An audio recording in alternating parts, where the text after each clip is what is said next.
conniving morning. Morning, neighbor, morning, neighbor, morning, morning, neighbor, morning, morning. You can keep your conniving morning. When you've been knocked for a bum, in a bill tell me morning. Now because your money done, you come with conniving morning. When you had your pocket full, in a bill tell me morning. Now because your money done, you hustle for tell me morning. Yes, morning, neighbor, morning, neighbor, morning, morning, neighbor, morning, morning. I don't want you conniving morning. Neighbor, neighbor, joker, neighbor, neighbor, joker, neighbor, neighbor, joker. That's all the money that me walk for. A 2 pound note and a kill that piece. A 2 pound note and a kill that piece. A 2 pound note and a kill that piece. This is all the money that me walk for. I said, money, neighbor, money, neighbor, money, money, neighbor, money, money. I don't want you conniving money. Oh, Joseph. Planning a party? Worry no more. We have all the supplies you need. At EC Party Rentals, we have folding chairs, folding tables, square tables, round tables, long tables, short tables, big tables. We have chairs, red chairs, gold chairs, white chairs, crystal chairs, chairs of all type. Throne chairs. What you want, we have. Food warmers, coolers, ice, beverages. At EC Party Rentals, we have what you need to have a good time. You plan the party, we do the work. Call us 622-5933. Easy Party Rentals. Let's keep your party going. Arriving in the UK from Guyana, the Caribbean, North America, or elsewhere, start your journey with ease and comfort by choosing first-class travel service, one of UK's leading providers of premium airport transfers. Enjoy a smooth, stress-free arrival by booking your comfortable and reliable airport taxi before you arrive. With affordable rates and exceptional service, we cover all major UK airports, including Heathrow, Gatwick, Manchester, Birmingham, and many more. Wherever you land, we guarantee a seamless door-to-door experience to and from any UK airport.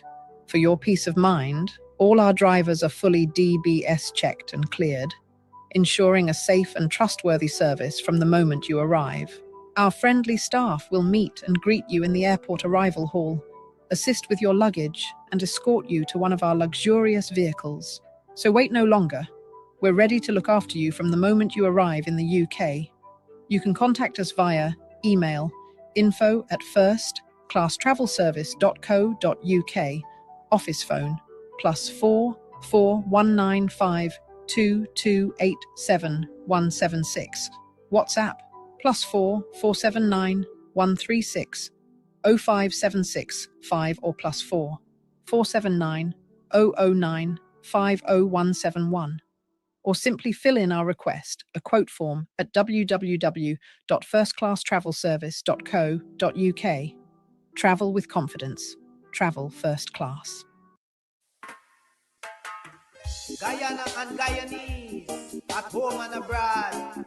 Tune in to Guyanese Morning Time, hosted by Kadaki Amsterdam, where the sun always shines. Guyanese Morning Time, the people call it Guyanese Morning Time. Rhythm, Guyanese Morning Time. Intelligence and knowledge run the front line. We go again, Guyanese Morning Time. The people call it Guyanese Morning Time. Rhythm, Guyanese Morning Time. Intelligence and knowledge run the front line. We go again. We rise up early morning watching Tom's TV, where wisdom and knowledge, yes, it is the key. Exposing corruption over land and sea, where the wicked politicians, they try to trick me. Guyana is a land for everybody. With 6 races should live in harmony. Is one set of people getting aisle money. Is one set of people doing the tea for real. Guyanese morning time. The people calling Guyanese morning time. Rhythm, Guyanese morning time. Intelligence and knowledge run the front line. We go again, Guyanese morning time. The people calling Guyanese morning time. Rhythm, Guyanese morning time. Intelligence and knowledge run the front line. We go again. This is a program that you all can see. Sharing your views and your integrity. Like it, comment and share it all around. Pass it to your neighbor, safe and sound. A sad situation going on in this town. The voice of the people is getting trampled down. Out of the mouths of babes and sucklings, which has ordained me to sing. I sing Guyanese morning time. The people calling Guyanese morning time. Rhythm, Guyanese morning time. Intelligence and knowledge run the front line. We go again, Guyanese morning time. The people calling Guyanese morning time. Rhythm, Guyanese morning time. Intelligence and knowledge run the front line. We go again, fooling the people. You're promoting evil. Stop lying to the people. You are a part of the cycle. Stop fooling people. You're promoting evil. Stop lying to the people. You are a part of the cycle. I say Guyanese morning time. The people calling Guyanese morning time. Rhythm, Guyanese morning time. Intelligence and knowledge run the front line. We go again, Guyanese morning time. The people calling Guyanese morning time. Rhythm, Guyanese morning time. Intelligence and knowledge run the front line. We go again, they got Breakford, Bork and Mark Benchcop. David Hines and Kadaki Amsterdam. Sherrod Duncan, Nigel London. Normal Brown and Gavin Matthews. Big up Pastor, poor people governor. Simona Brooms, Robin Simpson. Hampton Green and Winston Jordan. And yes, we can go right on and on. Guyanese morning time. The people calling Guyanese morning time. Rhythm, Guyanese morning time. Intelligence and knowledge run the front line. We go again, Guyanese morning time. The people calling Guyanese morning time. Rhythm, Guyanese morning time. Intelligence and knowledge run the front line. We go again. The relatives and friends of young Quinton Bacchus, they deserve justice. The family, the relatives and friends of our in Boston, they deserve justice. The family, the relatives and friends of Peter Headley, they deserve justice. And so when we say that Guyana is an apartheid state, we have the evidence to show.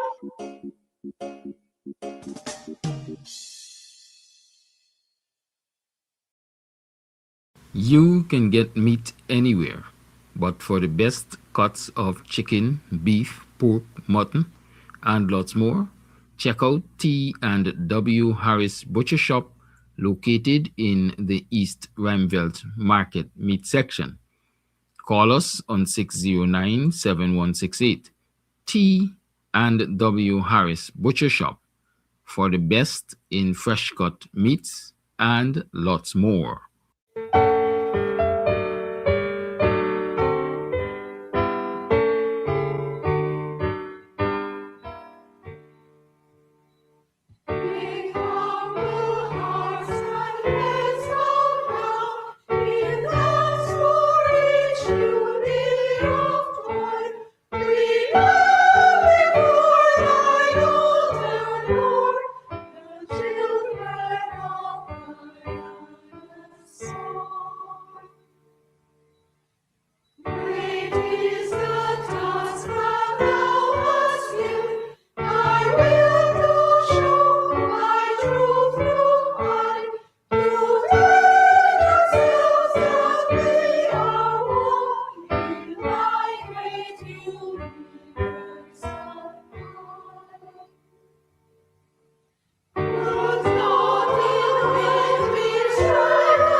kissed me the way you've always done, like the first time you were with me, and my heart just came undone.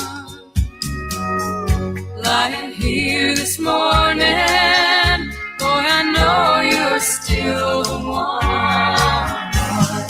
I fell in love again last night. You keep doing everything just right. You're the reason my heart keeps beating, and every morning it keeps repeating.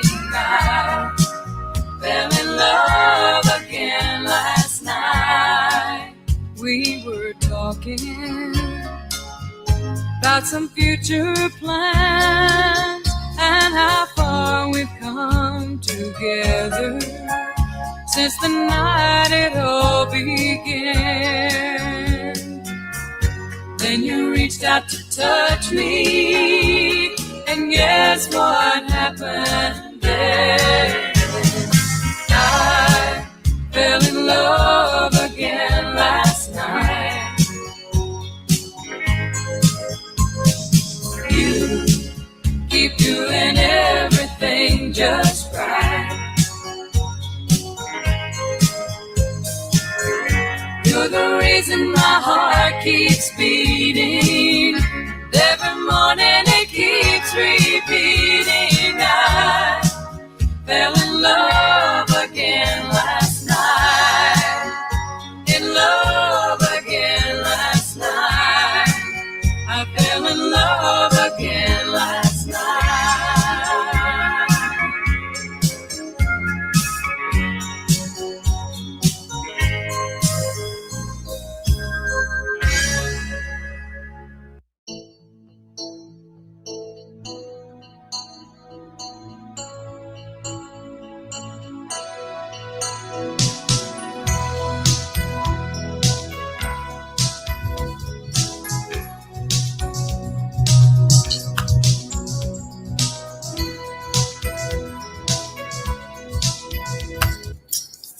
Hey, morning. Welcome to another program of Guyanese Morning Time. It is 7 hours 24 on the 10th day of July in the year 2026. How are you been? How was How are you been? How was I yesterday? How are you doing this morning? How you passing night? Did you fall in love again last night? What went on for you? What the weather treating you like? What's happening? Do you have anything to disclose, or are you being retro-procycle this morning? Or are you being challenged by lions of haters? Y'all talk to me. Morning, are you morning? Wagwan. It's another Friday, it's another Free Talk Friday. The numbers are not where I want them to be as yet, so you know what you got to do. Just call a friend, tell a friend that Mr. Amsterdam is on and he's ready to rumble. But you know what? I'm only rumbling when you're ready to rumble. So let me take this one because we can take it safe. Party!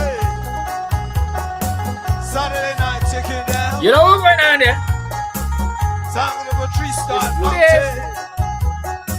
Just give me a steel guitar and a glass of wine, and let me Give me a steel guitar and a glass of wine. I can't go mine. I love at home for you and me. And let me drink to a memory. A steel guitar and a glass of wine. Come down, son. Let me take a drink now. A birthday drink even. Oh, can't go blow. Oh, can't go bright. I tell me who. But you're gonna come after them children go home, right? You know I set bad examples for them. I love the music, man. The way I had a shirt. The age is 11 years and So younger. I cannot forget. If you are 11 years and younger, you can come out to the birthday party for the children. We're starting at 11 o'clock on Sunday. Trampoline and seesaw and the bouncy castle. Our children will be allowed to be children on that day, you know. A fool she's been. Hot dogs and cupcakes nuts, the all music kinds of right. sweet treats and so on. The way I And understand. I'm hoping that each of them will be able to leave So you why can I forget? maybe something that will take them back to school, you know what I mean? Yeah, that's the plan I'm working with in my head. I want us to have a good time on Sunday, man. Oh, can't go blow. It's not every day you just celebrate a birthday, at least not Now me. tell me what a fool she's been. Oh, one more thing before I go. And who vexed lose because I celebrated? I love her so. I'll know. Oh, one more thing. I celebrated from the start to the end of July. Well, you might be surprised that we need to August. Oh, one more thing before Listen, I go. a lot of people make it. Here's the And when you secret make it, you gotta give God thanks and that praise, and you gotta celebrate. You gotta count your blessings one by one, you know? Yes. I already claiming that I make it. It's 2 days. I make it. I know I make it. My God. If your name is Venus, Venus, if you will, please send a little girl for me to trail. It's Free Talk Friday.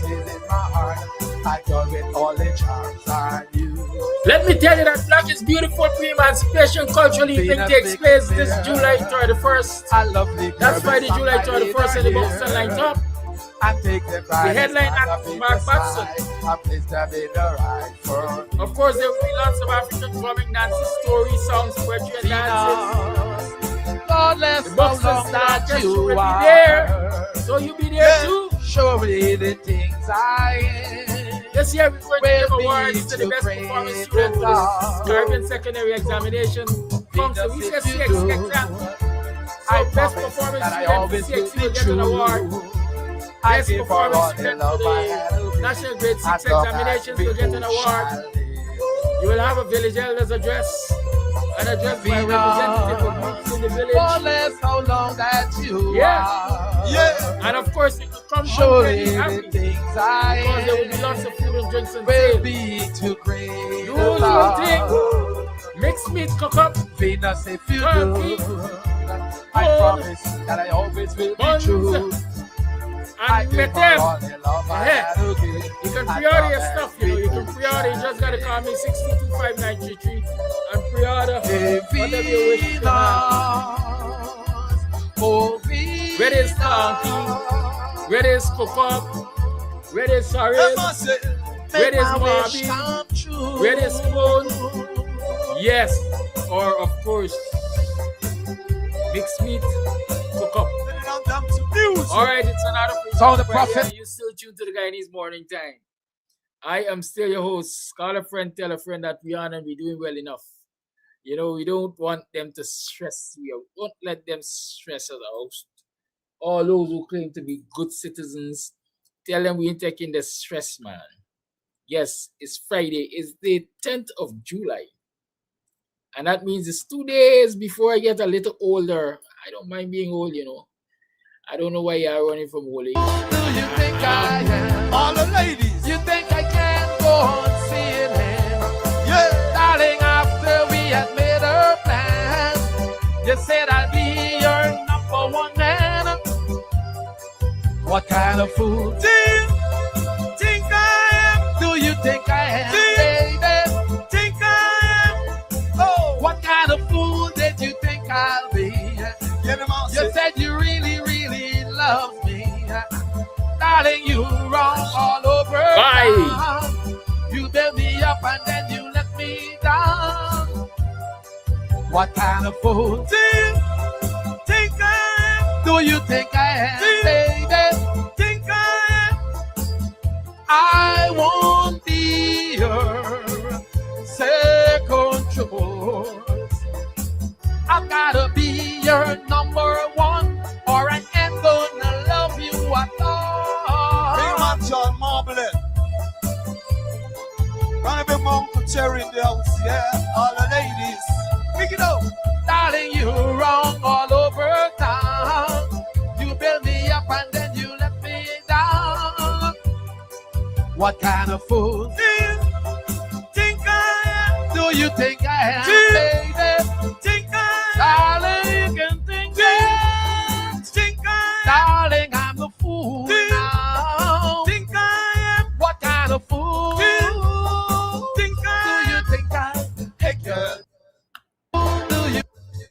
What kind of fool the PPP ministers think we are? There's a question to ask. What kind of fool the PPP ministers think we are?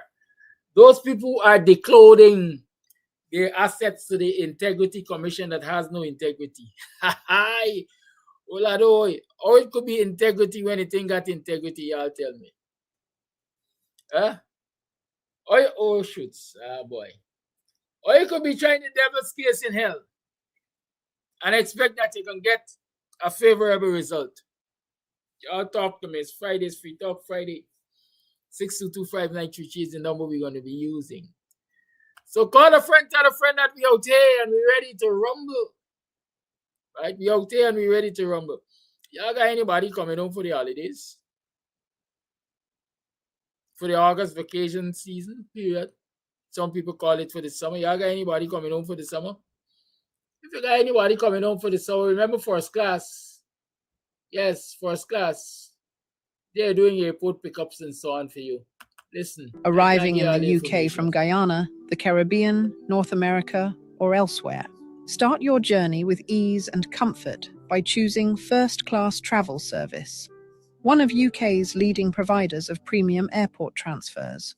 Enjoy a smooth, stress-free arrival by booking your comfortable and reliable airport taxi before you arrive. With affordable rates and exceptional service, we cover all major UK airports, including Heathrow, Gatwick, Manchester, Birmingham, and many more. Wherever you land, we guarantee a seamless door-to-door experience to and from any UK airport. For your peace of mind, all our drivers are fully DBS checked and cleared, ensuring a safe and trustworthy service from the moment you arrive. Our friendly staff will meet and greet you in the airport arrival hall, assist with your luggage, and escort you to one of our luxurious vehicles. So wait no longer. We're ready to look after you from the moment you arrive in the UK. You can contact us via email info@firstclasstravelservice.co.uk, office phone +4 4195 2287 176, WhatsApp +4 479 136 0576 5 or +4 479 009 50171, or simply fill in our request, a quote form, at www.firstclasstravelservice.co.uk. Travel with confidence. Travel first class. Guyana and Travel first Guyanese, class. at home and abroad. And of course, for all of you sexy ladies, big, tall, and terrific, tall, thick, and terrific ladies, if you're looking for clothing that suits your body, I hope I'm using the correct words here, to clothing that suits your figure, H&E Collection has what you are looking for. You can contact Miss Helen. Miss Helen can be reached on 6220748. There are brands such as American Eagle, Gloria Vanderbilt, ON34, Styling Company. So for sizes 14 to 28, Celebrity Pink, No Boundaries, Jessica Simpson, and so on. You know, you fashionistas, you like the best and they have the best to you, so you can check them out. Call Miss Helen 6220748. Right, big sizes and ladies' shoes from size 10 to 12, such brands as Time and True, and so on and so forth. Mountain Soles by White Mountain, you know. Of course, the emancipation season is coming up and they have a wide variety of African clothing and bags and accessories and so on. So again, call Miss Ellen, 6220748, H&E Collections, right? All the big, tall, and terrific ladies, tall, thick, and terrific.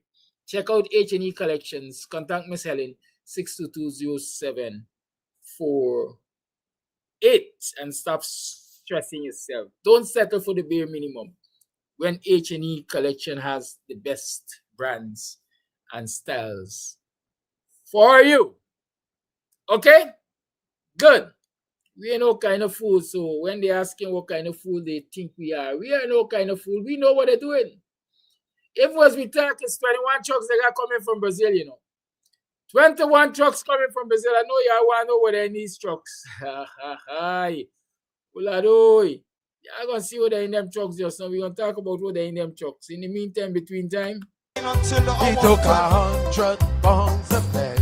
100 pounds of play. Hey, listen, I'm gonna fix this world today. Because I know I wish it was that easy to fix what's this world of missing. ours.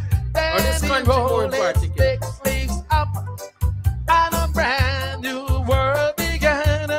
He created woman and lots of loving for a man. Let us debate that.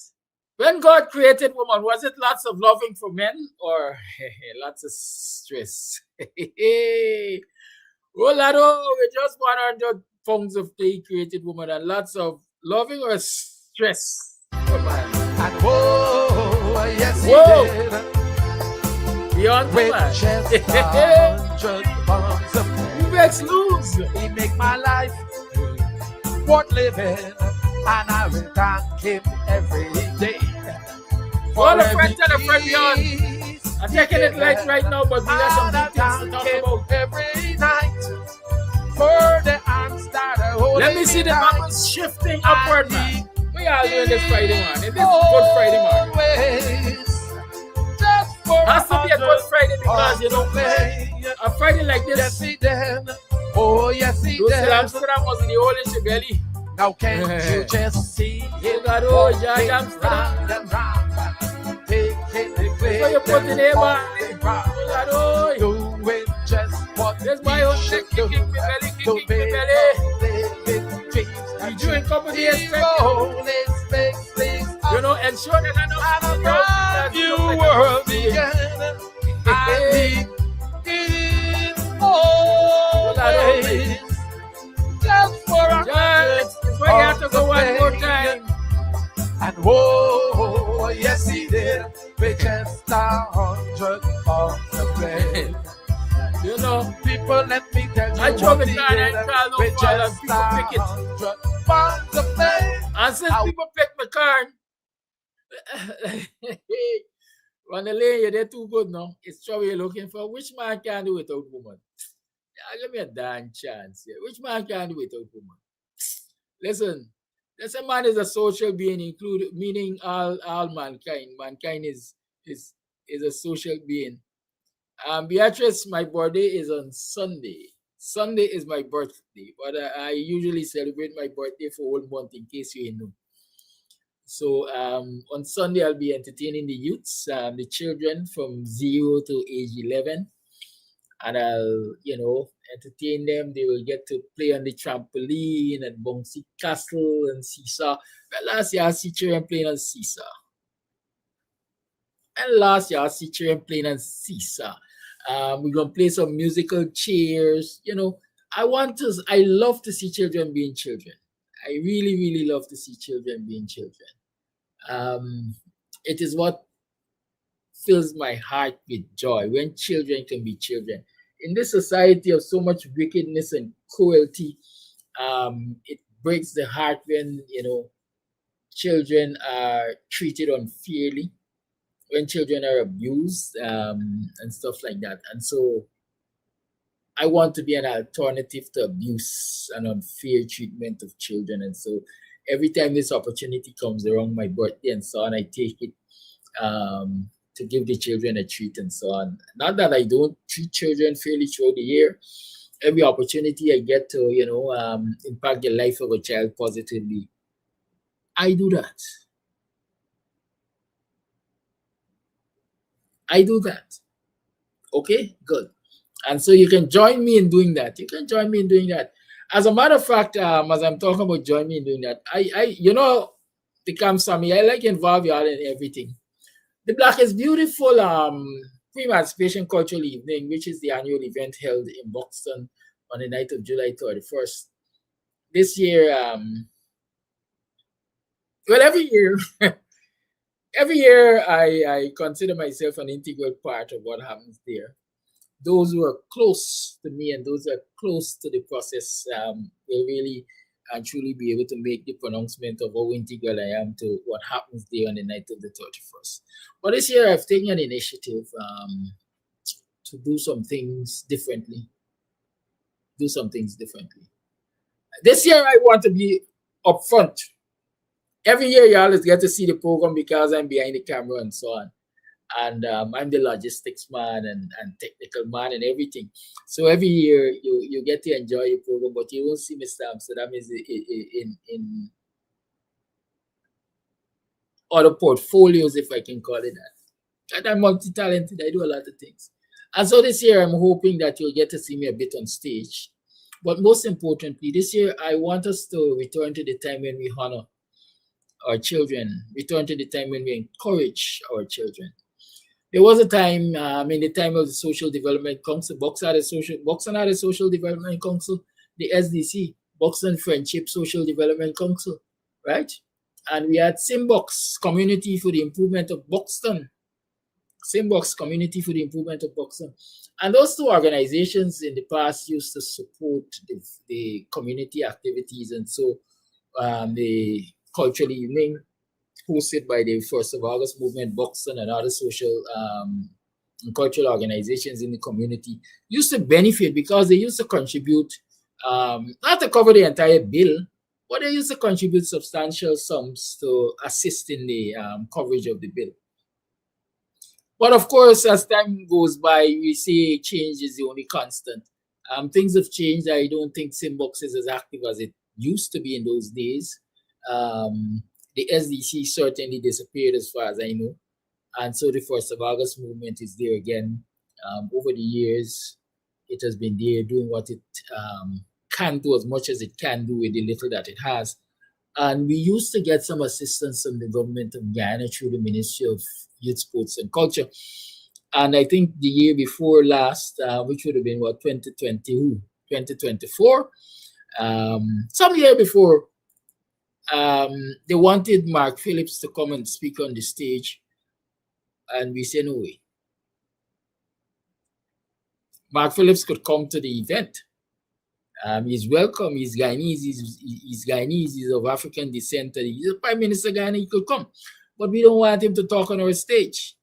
He's not a good representation of blackness, and he doesn't defend blackness, right?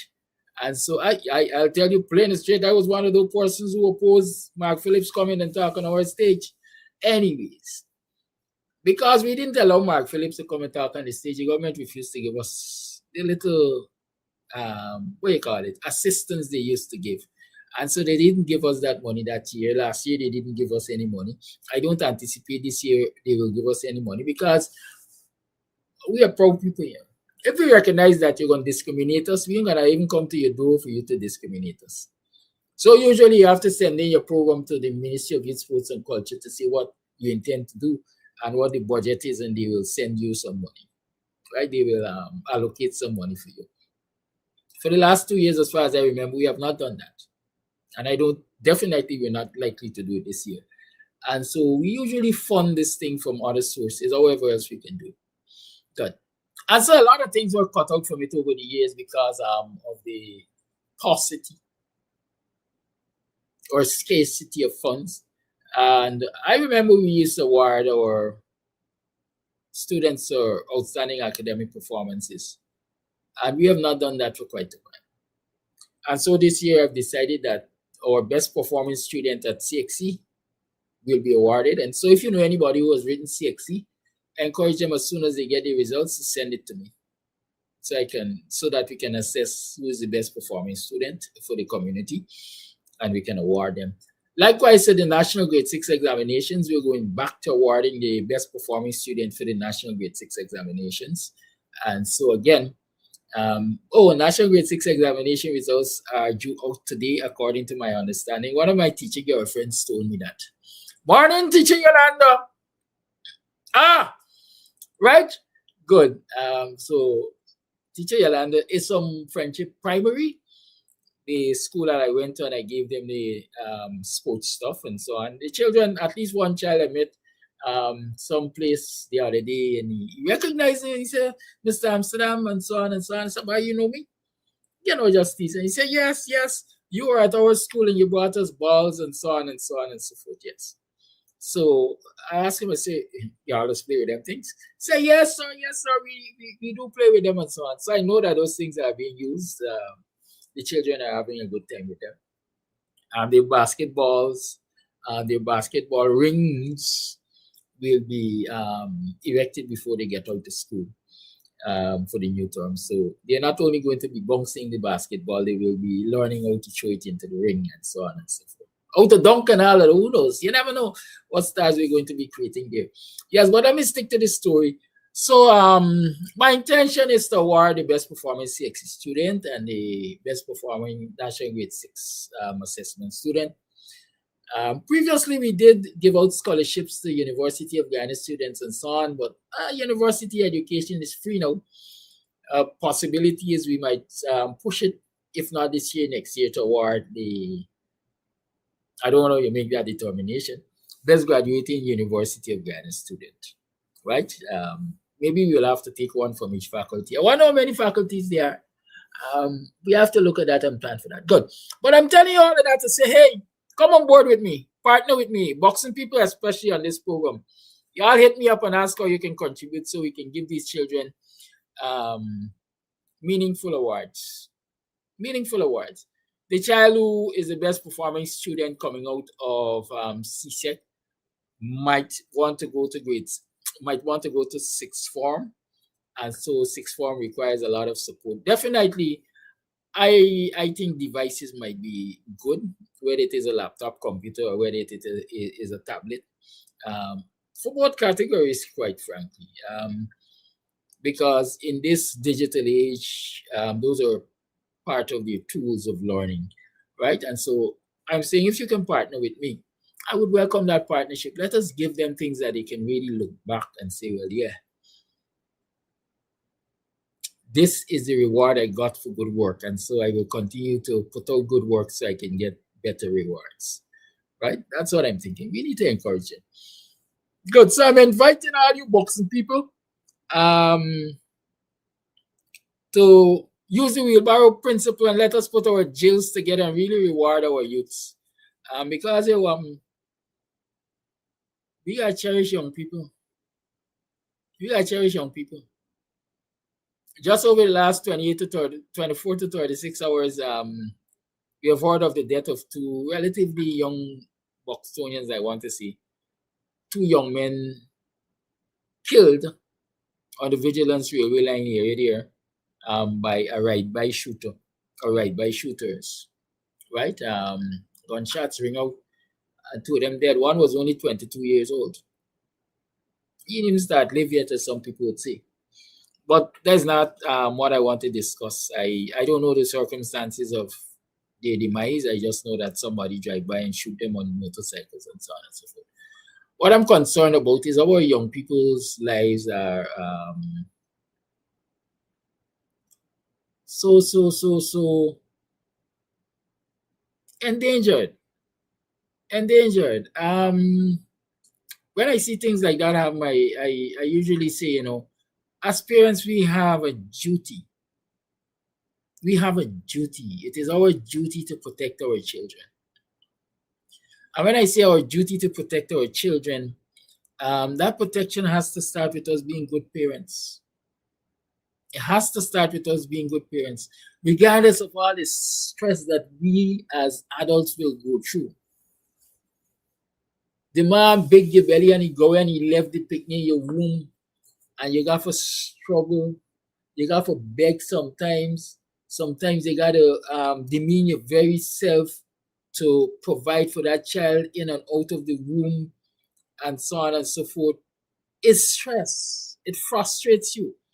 I know there got some parents, some mothers especially, who would ill-treat children because they look like the father, and the father just abandon them and go along, and every time they watch the child and they see the images of the features of the father, they lash out.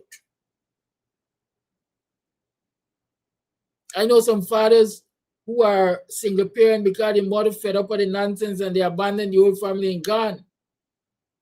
And every time the father reach frustration, he lash out. But I want to encourage this morning and say, hey, they say the strongest soldier get the hardest fight. and God don't give you more than you can bear, and all of those are encouraging words.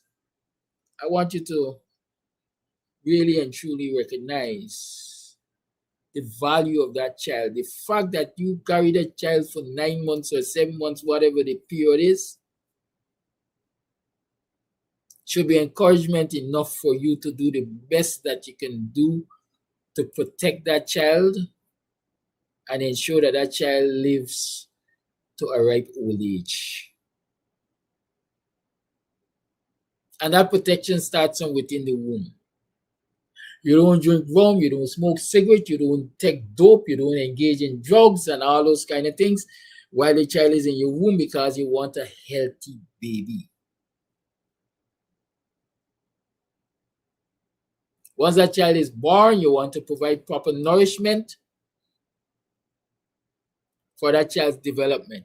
And for me, nourishment is not only about food, but nourishment is about the examples you set. Nourishment is about the rules you set. Nourishment is about the guidance you provide.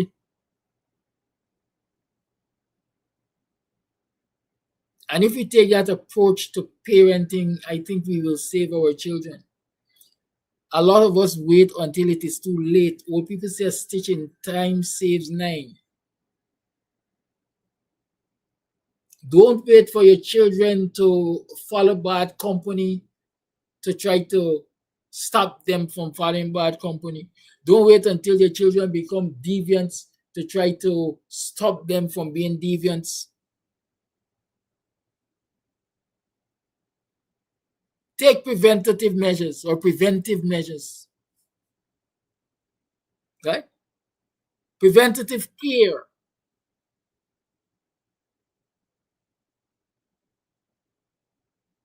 What I said, teach a child how he should go, and something he will not depart from it when he gets old. Don't wait until you think the child get understanding. The child get understanding from the time he was conceived. The child get understanding, listening to you from your womb. Talk to the child from within the womb. Guide the child from within the womb. Make declarations on the life of that child from within the womb that this is my lawyer. This is my president. And I'm going to protect my president with my life.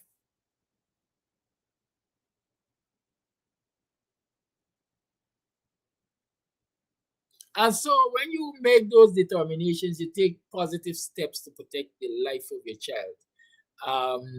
You don't, in many instances, don't have to be there physically to protect that child, because you have instilled in that child good morals. You've instilled in that child the ability to think and reason and make good, sound decisions. It is that which will save the lives of your children. Our children. I mean, every time I talk about these things, I refer my children. Flash Garden the other day, and again, big up Flash Garden, because Flash Garden, for one thing I can say, is really, really supportive of the efforts of Camps TV, efforts of myself. Flash Garden has become like family, like, you know, his family has become like my family and so on, to a large extent. Them Baronians and so on. Flash reached out to me and he said, "Hey, Mr. Amsterdam, I'm coming in next time. I want your son picked up." Right? And you're going to work out the cast and so on and so forth. Okay. He said he might get spend a little time with me because I got several stuffs to make and so on. The next time I saw Flash, the first thing Flash told me, "Hey, your son do a wonderful job. By patient. That by patient and he respectful." And so and I'm referring to that to say it didn't happen overnight. It did not happen overnight. The other children who were brought up in the same environment of my children, right? The other children were brought up in the same environment, but they don't display the same mannerism. They don't act as responsibly as they ought to. As what people say, it's not for the wanting to try, right? So when I talk about these things, I always remind myself that it's not by chance. You start at the earliest possible opportunity, and the earliest possible opportunity for me is from the time the child gets conceived. Fathers, sometimes it's rough dealing with the women. Sometimes it's tough, especially a pregnant woman. Oh God, she could be miserable. I'm telling you. And the women might agree with me or they might disagree and they might cuss me out, but I tell you what, experiences will show me perhaps. Some of them could be miserable. But you as a father have to determine in your mind that you have now taken on a responsibility as a father. And you got to see it through to the end. At some point in time, you and the woman might go separate ways, but you still have a responsibility. You have a shared asset in that child.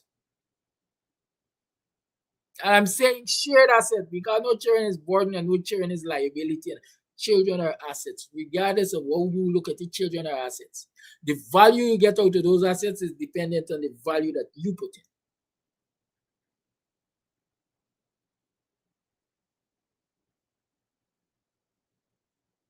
Right?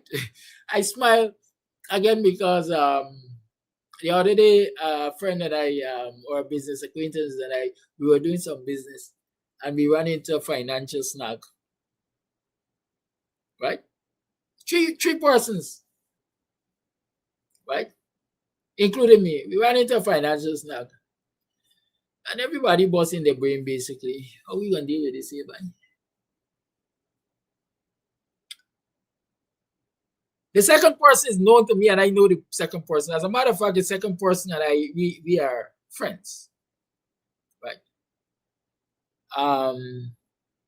And the third person, I got to know the third person through the second person. Not very long. This is like a 24-hour, not even 24-hour, a 4-hour friendship with the third person. And everybody's stressing their head. And I walk away quietly and I go into a corner and I'm on my phone and I'm talking and so on and thing. And then I come back and everybody's still busting their head. How are we dealing with this situation? I know the direct questions start asking, how you stand, how you stand, how you stand, how you stand. I said, but I just call my son and tell you what's going on and he gonna get back to me just now. Good. And next I knew, or next day knew, the situation was resolved. I done with her. Well, here is a second friend telling me 24 hours after. Because a new acquaintance listening to me and so on turned to the second friend and said, this man sounds like a headmaster. He used to teach us. And I laugh. You know, we laugh and so on and so forth. And I said, yeah, man, I had a private school and all of that. He said, I figured you're an educator. So the comment done and thing, and then, 24 hours after, so the second friend came and we were talking. He said, as he was, let's call it third friend, big man. He said, big man is curious about you. He's curious about you. Watching your operation yesterday and so on and so forth. Last night we sit down with Gaffy and Big Man said, I can't get your friend out of mind. It looked like he made some good investments. He made some good decisions. When a black man could call his son and have him resolve a situation like that in such a short time, he had to have made good decisions and investment in his children. There's a feather in my cap. I can wear it. I don't wear the feather in my cap. And I'm sharing that to say to you again. The value you get out of your children as assets is dependent on how much you put in. You gotta start teaching them the value of money and the treatment of money and saving of money, accumulation of wealth from the time them a little picnic. You can't wait till them a big man and start drink rum and smoke dope. Because rum and dope are addictive and sex addictive too.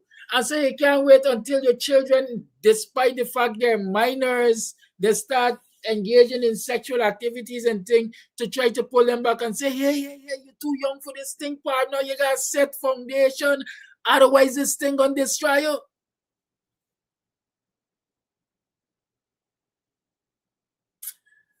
The child misbehaving. I left him, man. He's just 2 years old. You know what we doing. You darn well know what we doing. And as long as you allow him with that mentality, he's going to take advantage of you, and eventually he or she is going to find his or herself in problems.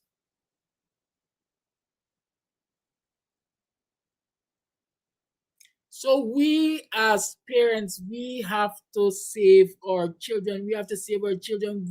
I can't say it often enough. We got to save our children. When I look in the black community, is gun violence, is physical violence, is theft and robbery, is hopelessness.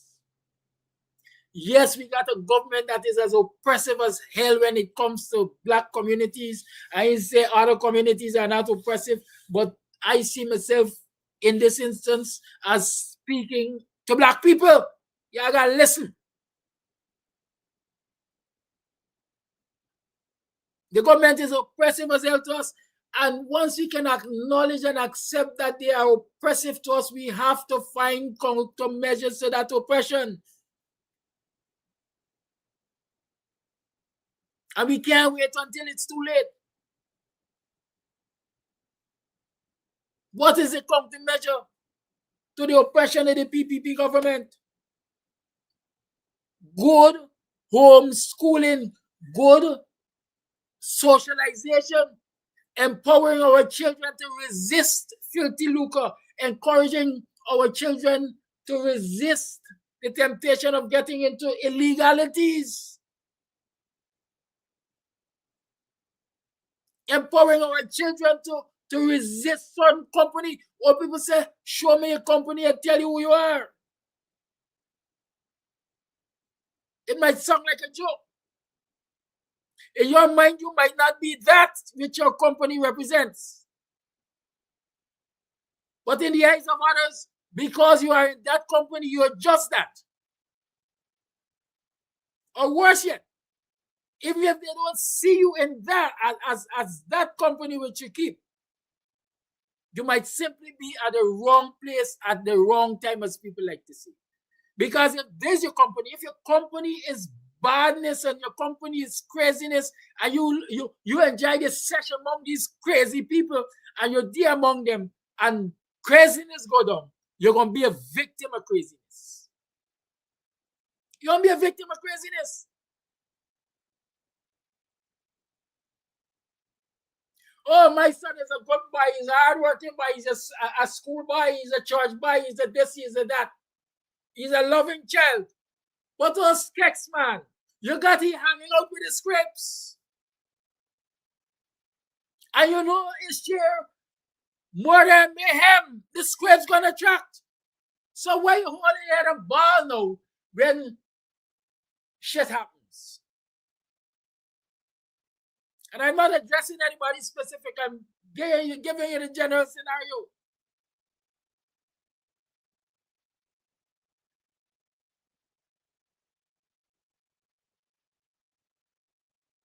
We gotta save ourselves. We gotta save our people. Every morning, another young black man is dead. Either because he's doing stupidness for survival. Well, in most cases, it's stupidness for survival. Whether he gone and rob a Chinese or whether he gone and take a hit job for somebody. Listen, this thing is aggravating. And we are in the period of emancipation, so the ancestors must be telling me the truth. The other day, I read that an Indo-Guyanese businessman was arrested by the Guyana police force for planning, for procuring the services of men to kidnap another Indo-Guyanese. You know who are the people he hired or attempted to hire? Black people. Black people. So here it is, we got a predominantly Indo-Guyanese government oppressing us. We got predominantly Indo-Guyanese business class.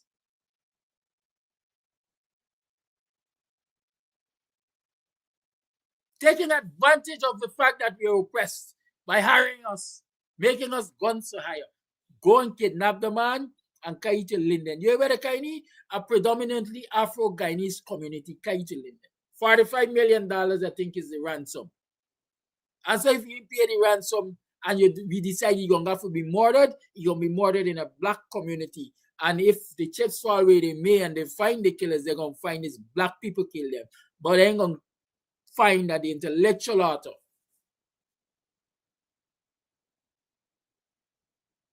is an Indo-Guyanese businessman. That's how the system set up. And your children will fall trap. They're going to fall victim to such traps if you don't strengthen them from the beginning of time. Thank God for the black man that was approached. He got the police involved and they set up a sting and the businessman was arrested. But he don't get bail. He don't get bail.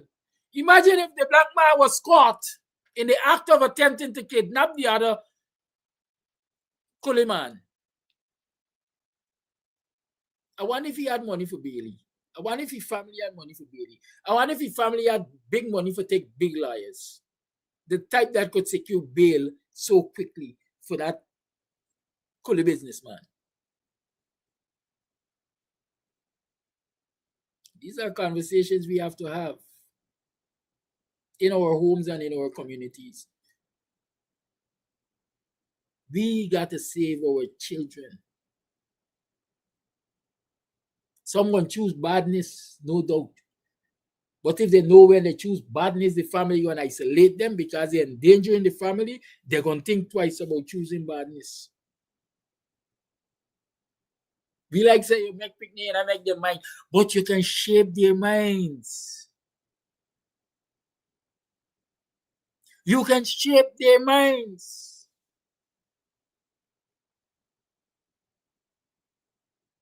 Again, let me reference born children. Sunday is my birthday. I get cupcakes to the children. My daughter did home ec, or what they call it, home management, whatever at school. From where she's supposed to know to bake cakes. And so listen, please bake some cupcakes to me for Sunday for my birthday so I could give it to the children.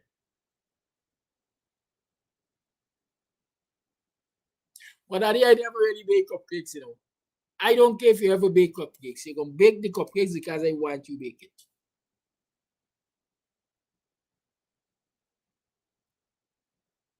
I already ordered cupcakes.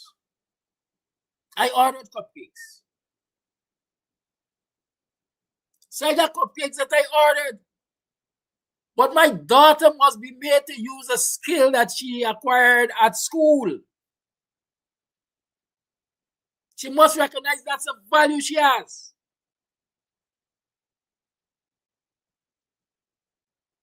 Make the cupcakes. It's either they come out perfect, it's either the average, it's either the bad. And then we can work from there to fix it. This empowerment.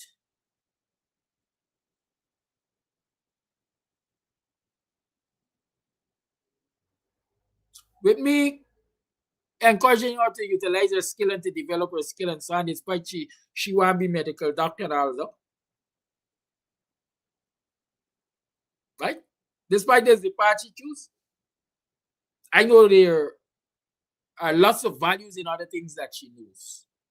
And so I'm going to encourage her to develop those skills. So push come to shove, she not depend on nobody.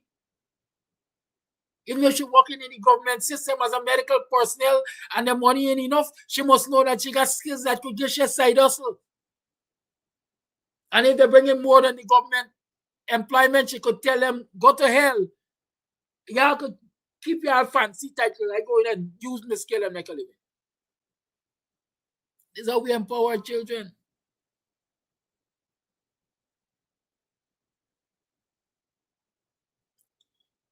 Many times when I come here and I talk, people might be saying, oh God, yeah, I was talking about the children. But I like to talk my lived experience, and I like to share my lived experience so that you could see value in it. I see somebody, Alvin Morgan, or somebody was saying earlier that age has a lot to do with it. I think he's talking about the age of the parents and so on. Yes, age got a lot to do with it. Age got a lot to do with it. If we allow them to get involved in certain things too early, it's going to be problematic. If we allow them to get involved too late, it's going to be problematic. We got to find the balance. Likewise, as parents, if we become parents too young, teen parents and so on and so forth, the possibility we ourselves, our minds have not developed enough to take on the challenges of parenthood, and so we're going to get a lot of stumbles along the way. And if we choose to become parents too old, then naturally we don't have we might have the knowledge, we might have the wisdom, we might have the understanding, but we don't have the energy to keep up with them. And so we're going to fail again. Not because we don't have good intentions and we don't have knowledge and so on, but we simply don't have the energy. Imagine me at 60 being challenged by a 3-year-old child to play catcher. It's not heart attack I want to get.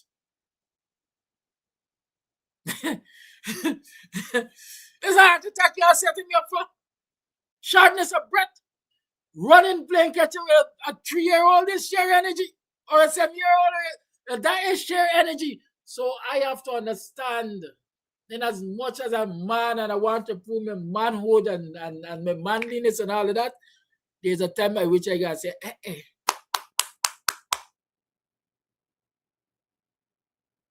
this part of my life has reached its expiry date. I can take on new challenges. This part of my life is to share my wisdom, my knowledge, my understanding with my children to take care of my grandchildren. Not me as grandfather or grandmother who have become mother or father. It makes no sense. So yes, it's got a lot to do with it too. And so when we look around our community and we see children making children, there's a problem. Especially if the previous generation was the same children making children. Nobody can teach anybody anything.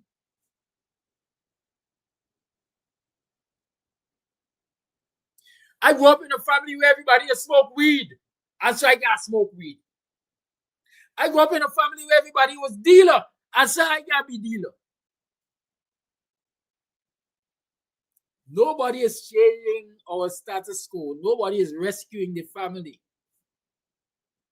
I grew up in a family where every male dies before they reach 40. Because nobody has taken the necessary step to ensure that the lives of our males are preserved by stopping the badness.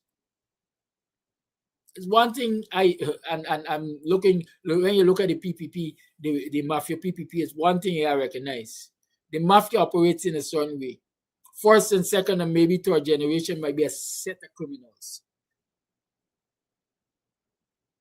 But they try that maybe by the fourth generation, they start producing, quote unquote, good citizens. They start to produce good citizens. What a second, anything good come out of where? It was Nazareth.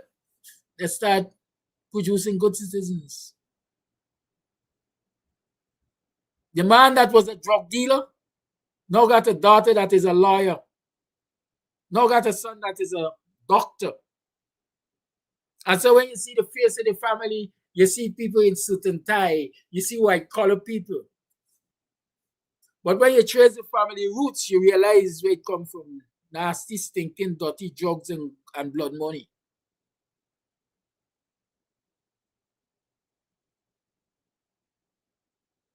But those who made it out as doctor and lawyer, if they stay out from the drug money and the drug guns and so on and so forth, the possibility is that the next generations, a couple generations down the line, somebody will start to take them for upstanding citizens.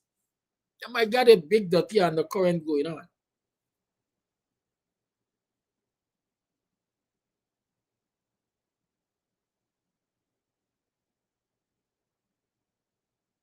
A man who used to guard coke and guard PPP office and so, and guard another one who used to guard bicycle by Metropole and so, became minister.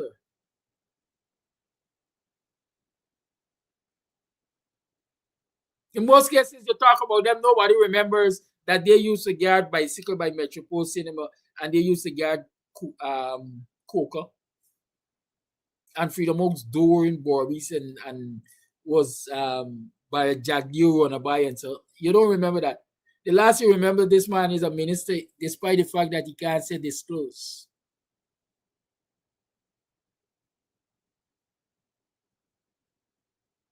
We gotta save our children. That's my encouragement to you this morning. Let us save our children.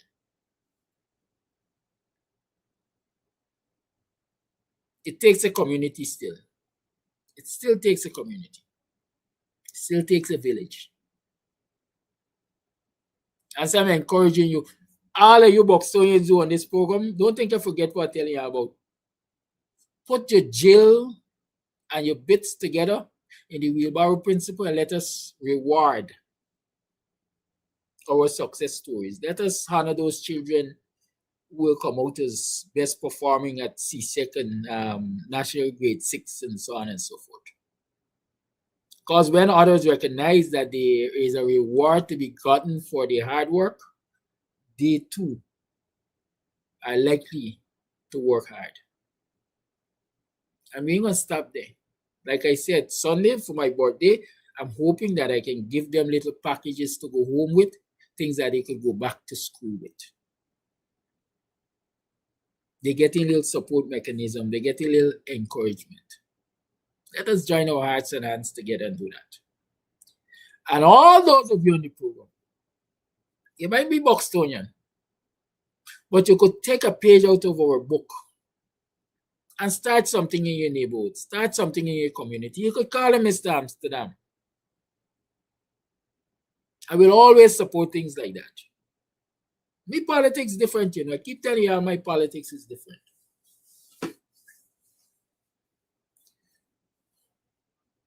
Titles might help in recognition. Titles might help in forming partnerships and so on. And I'm going to talk about it just now. And so titles might help the whole drive to do better for people and so on. But it doesn't mean that without titles it can't work.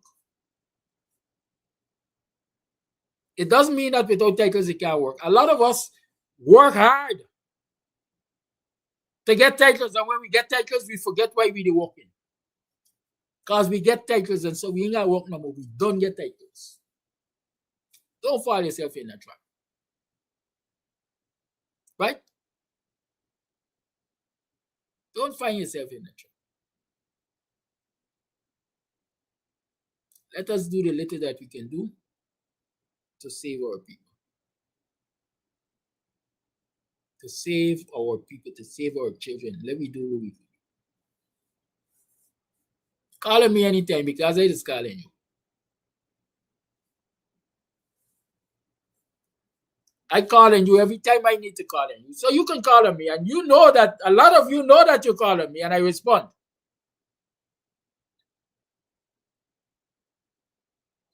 Good. It's 22 minutes past 8 o'clock. It's Free Talk Friday. Y'all, the lines open, man. The lines are open. Right? I want to disclose something to you while I wait for your calls and your voice notes and so on. I want to disclose. You see, I asked y'all the other morning why y'all want to sit back and get a set of dunce robbing y'all blind. Why do we as a people want to sit back and get a set of dunce robbing us blindly? You know?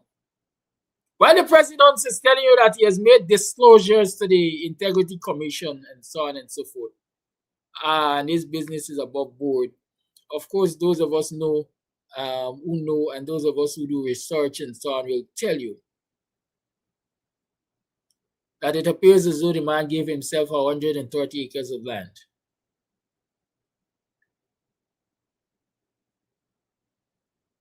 $130 acres of land.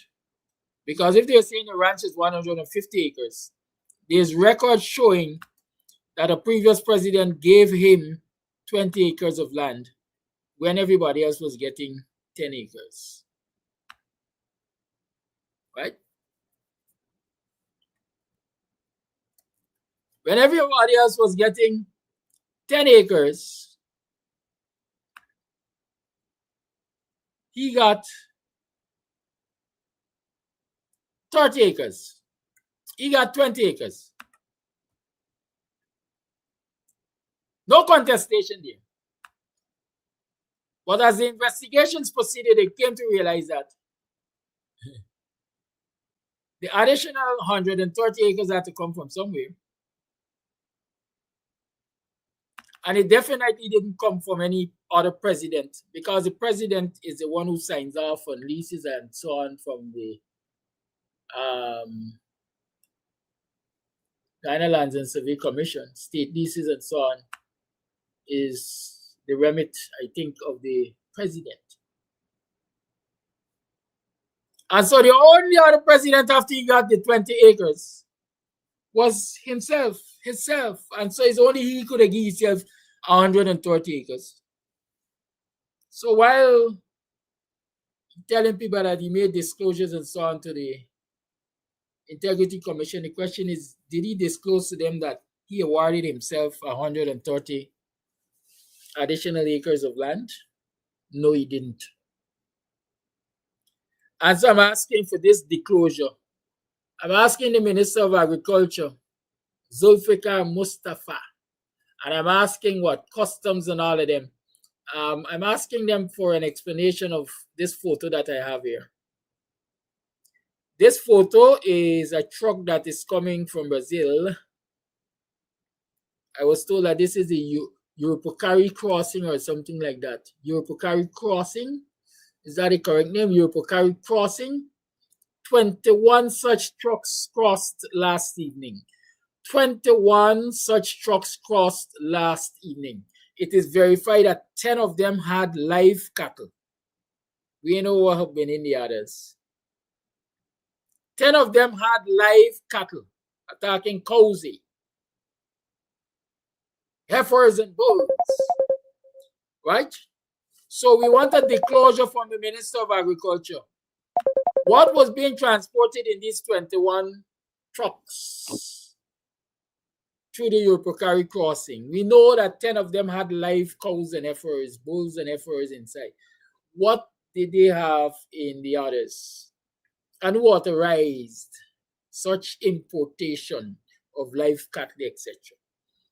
That's what I want to know. So y'all see if y'all could get some disclosures from the Minister of Agriculture on this issue. Caller, you on. Good morning. Yeah, good morning and happy birthday in advance. May you live to see many more and continue to be just as you are, but you could be a little better.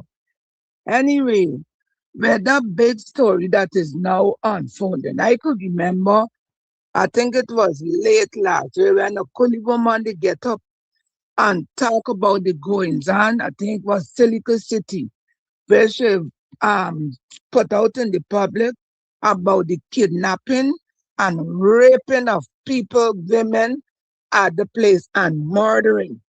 And when the thing came out, everybody jumped to close it down. Everybody jump to close it down and don't let the thing go far. Anyway, the next thing was Ganesh.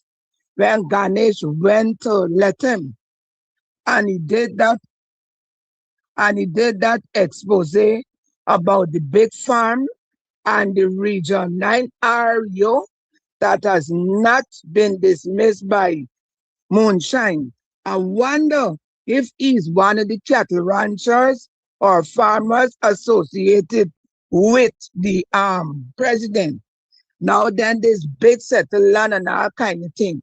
Then suddenly, when everybody they talking about the underarm dealings and the things of the opposition leader, he and his government was so they didn't used to give up.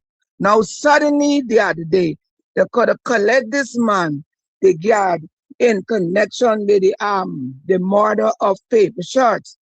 But what I want us as African black people in this country, I want y'all to keep away. You know, when people jump up and say the thing about coming together with APNU, I am glad that he stay clear of APNU. Because if he'd get into APNU crosshairs, next thing you know, bodies would have been dropping, mainly black people from APNU. And I want to know if he expect in front to give him what he want to remove those black commissioners from GCOM. Well, I think that has flown. And when it comes to the thing with the children and so, I got my children fairly young. But it's how you train your children. If you got your children as babies, soon as they learn to talk, they see somebody who could be the grandmother or grandfather, and they're calling them full mouth and the different things. From there, you're training the children not to have manners. In my village, I said, they got the bicycle, the motorbike riders are right. Well, they don't ride on the road since one of them get killed on the road. They're riding through the street. And the smaller ones who can't yet ride a motorbike or an electric bike, they are using the bicycles, riding wrong and wrong and wrong and wrong. Now, there is where I think parents should come in and train these children. Because when they pass you, they don't say nothing. So you understand that by the time they meet a teenage, what they will be. So parents got a lot of things to do. I am a single parent. I used to work nursing, night duty, afternoon duty, and I had to leave my children unprotected to go to work. And thank God, I still get the best out of them. And I feel that every person, once you jump into that realm of being parents, whether it's a double family or a single family, you owe it to yourself and to the child or the children that you have brought in the world to see that they should be on a course that in later days, when it is being reflected, you could feel good to know that you parented that child or those children. Bye-bye. Happy birthday again. Thank you for your call. You're going to get the opportunity to wish me happy birthday Sunday too, you know. It's a whole month. But Sunday is the official day. Let us not lose heart. Let us not lose track of that fact. And so the Zelle and the Cash App on the MMG, you know, they're still usable. You can still use them to send me birthday gifts and so on and so forth. I welcome them because I use them for positive things. Last year I saw Lamborghini. I ain't forgetting, you know, Rebecca, I still got my Lamborghini. Good. But I want to upgrade on the Lamborghini now. I want to be able to drive it on the road. Yes. Looking for voice note. I think I saw voice note coming. Where is it? It's not. Where is it?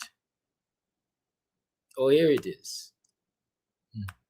Morning, brother Kidaki. Morning, viewers. Morning, Guyanese. All Guyanese. What that it pertaining to this man with 19 fraud charge. This controversial president that we have in this country will add 19 fraud charge. When you listen to this man and the statement that he bring out the other day, but this man lying through his tongue.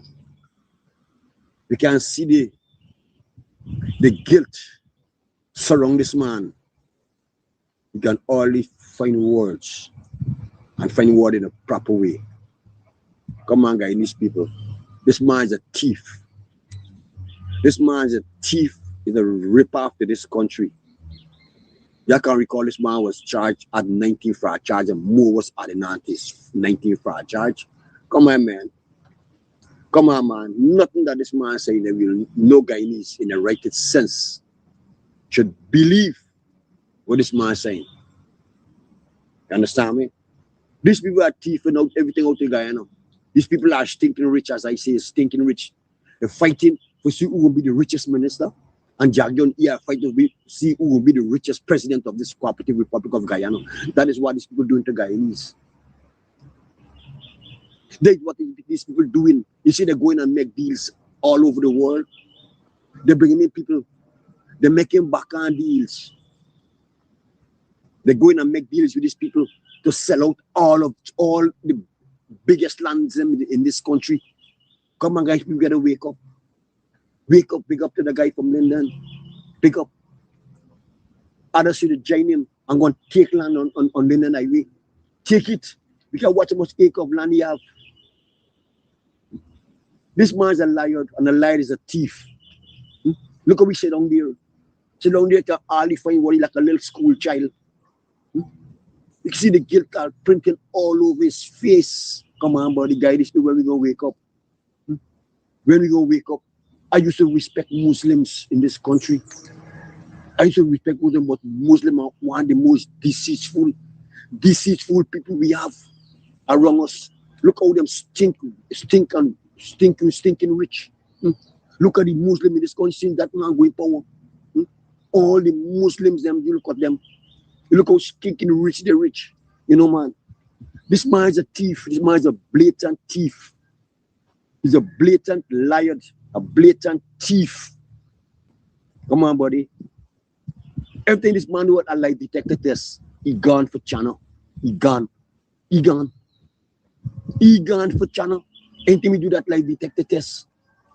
Because you see that this man lying every word that he say, you can see that this man lying fumbling for words. Come on, bro. Come on, bro. That is why I come back with teach Guyanese people agriculture.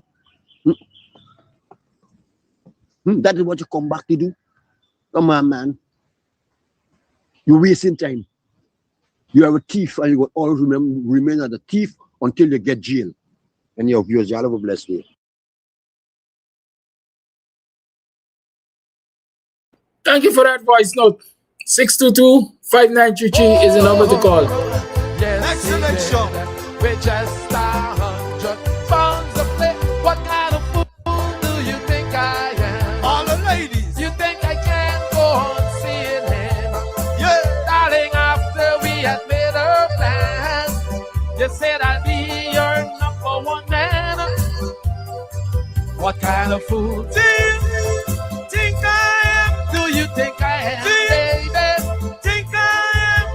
Oh. What kind of fool did you think I'll be?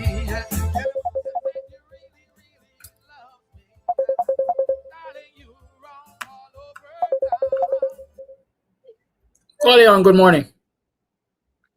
Good morning, Brother Daffy. Happy birthday. May God continue to bless you and give you the desires of your heart.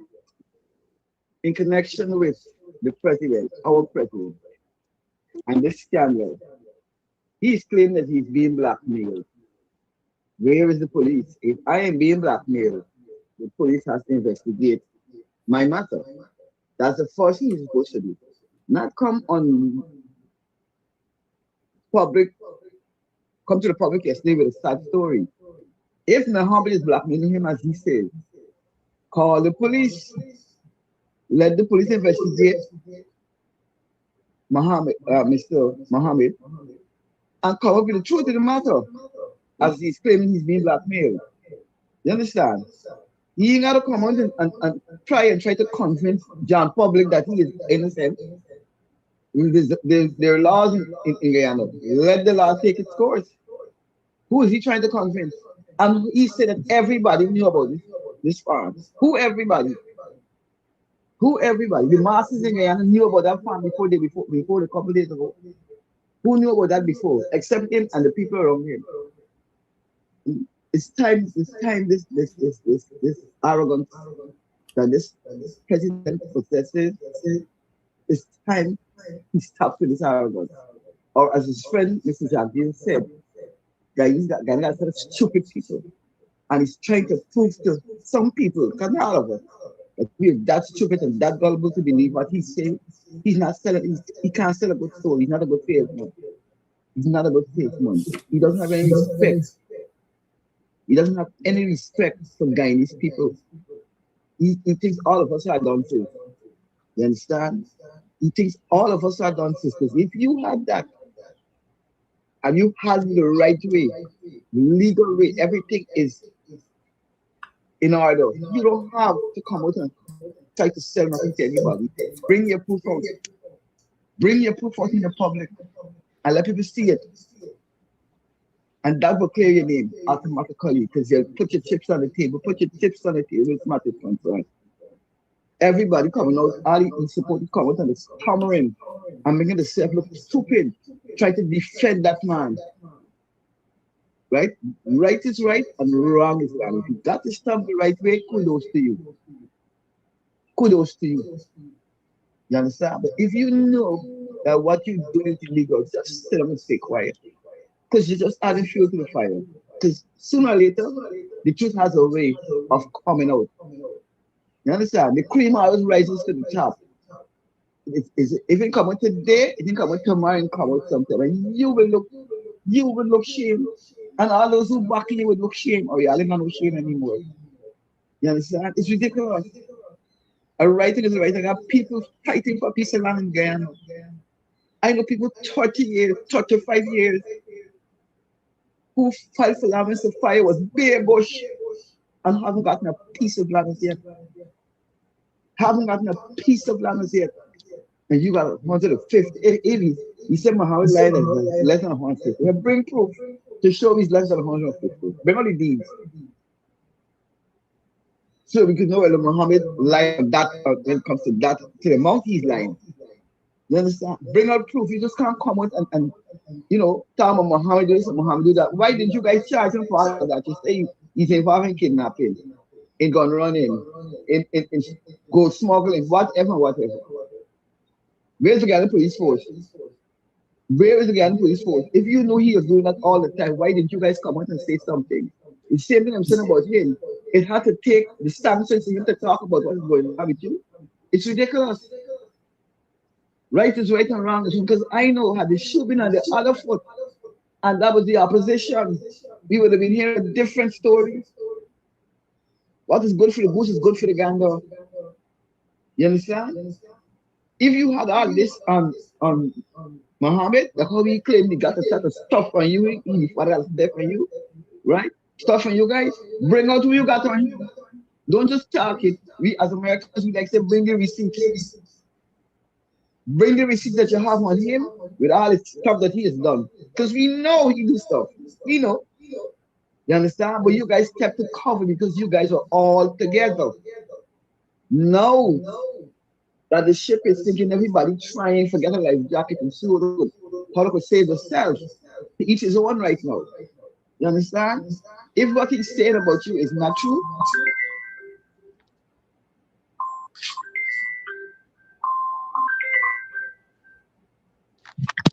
if what he's saying about you is not the truth, come out and let people know that that is not the truth.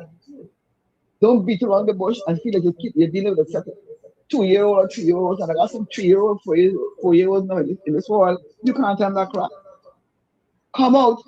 That's why I couldn't tell Susan was rigs anything.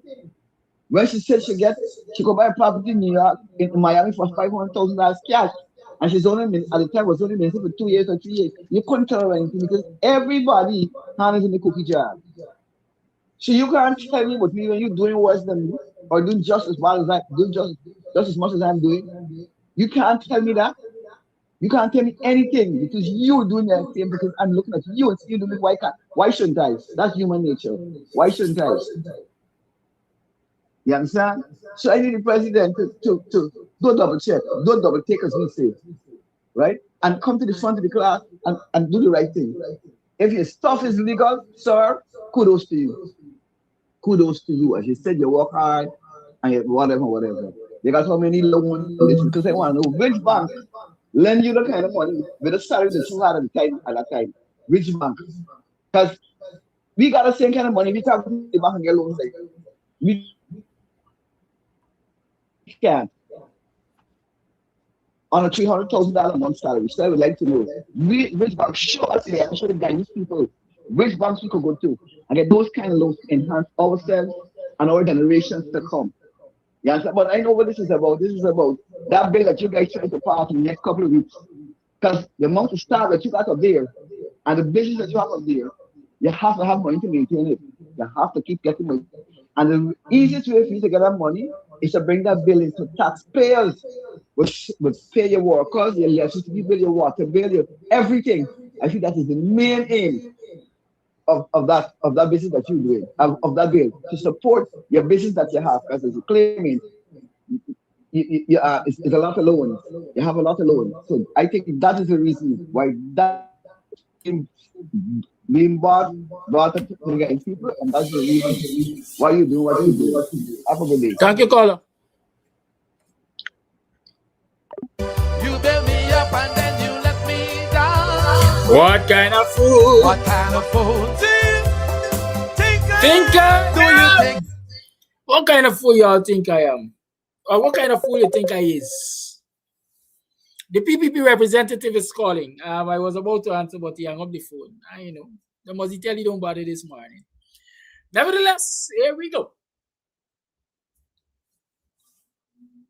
How can I blackmail you? What kind of information do I need to have to blackmail you?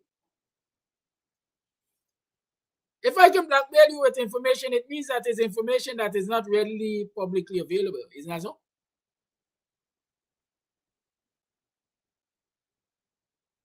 So if this man got his farm,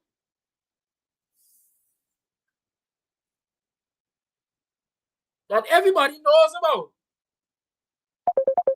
or they could use it for blackmailing, you can't use something that is known to blackmail somebody.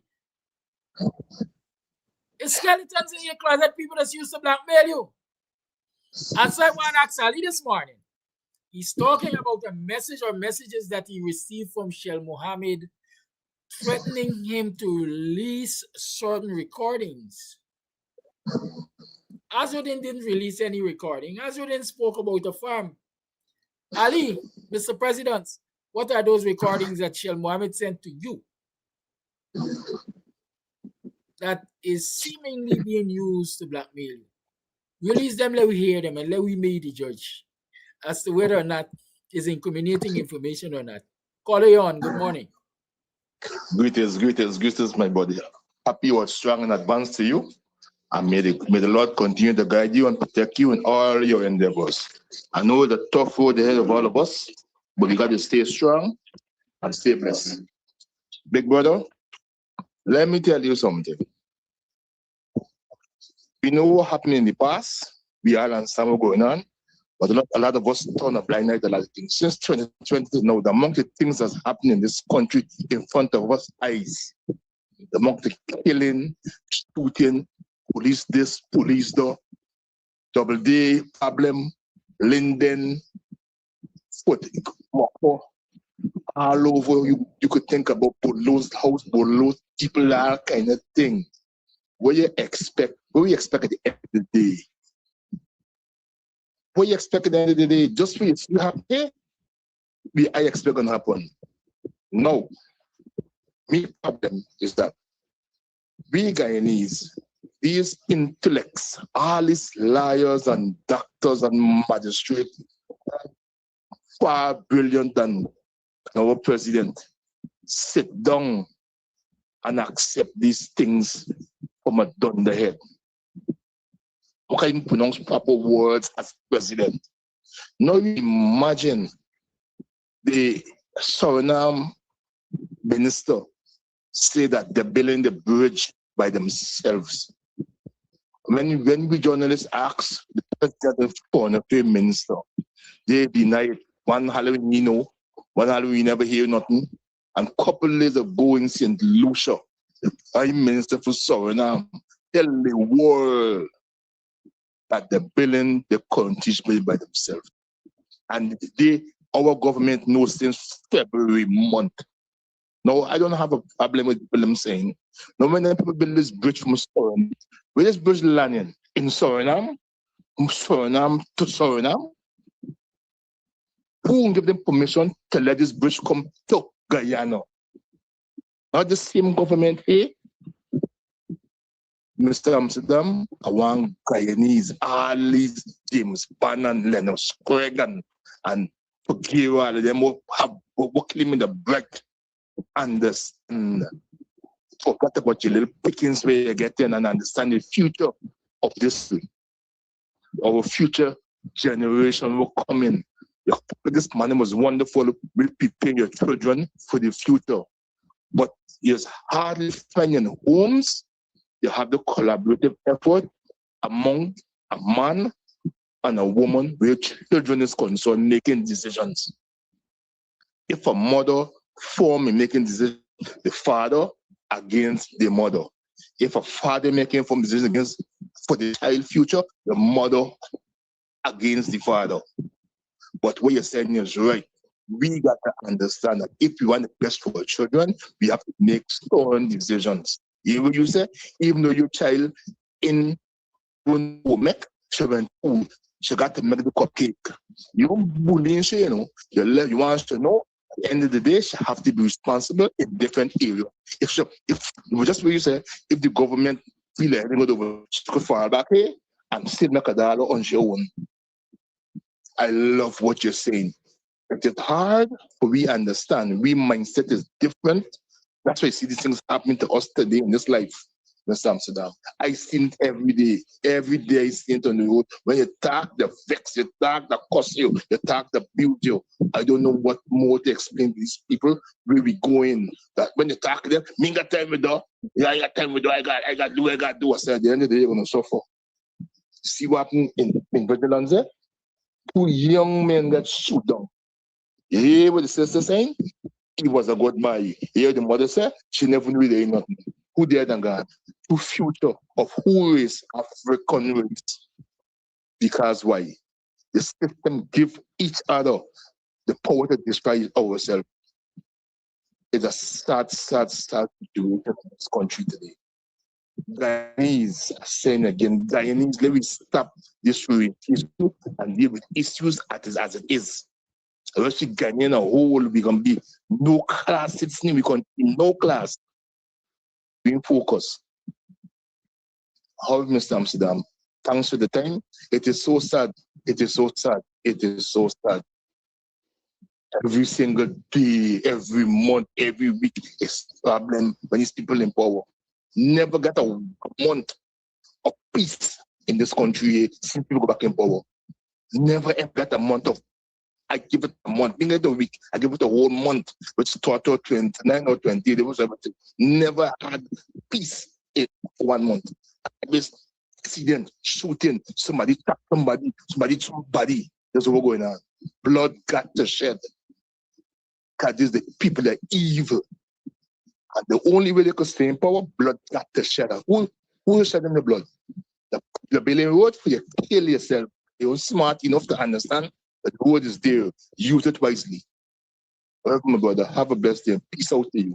You're going to see me Sunday.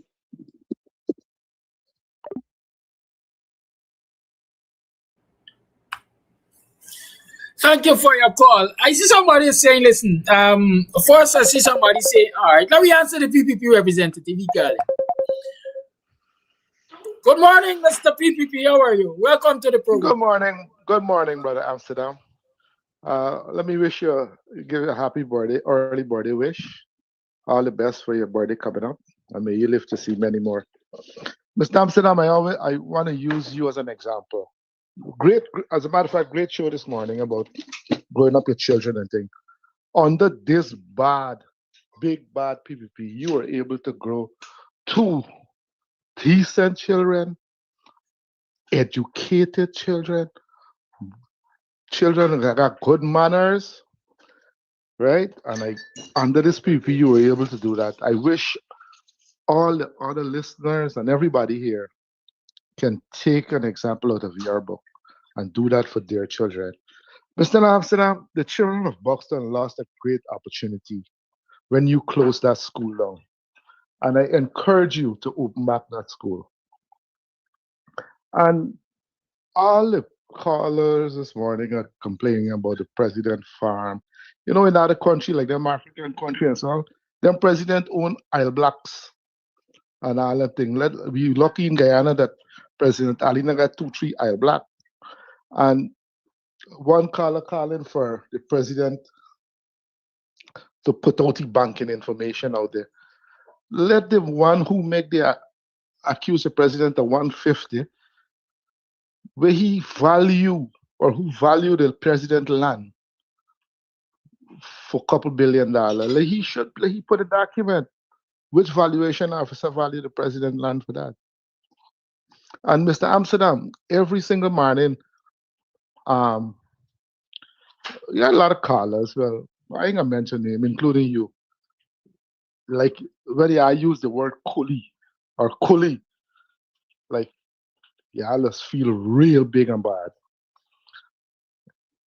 I don't know if I think y'all just feel that way, big and bad, like you need the word coolie.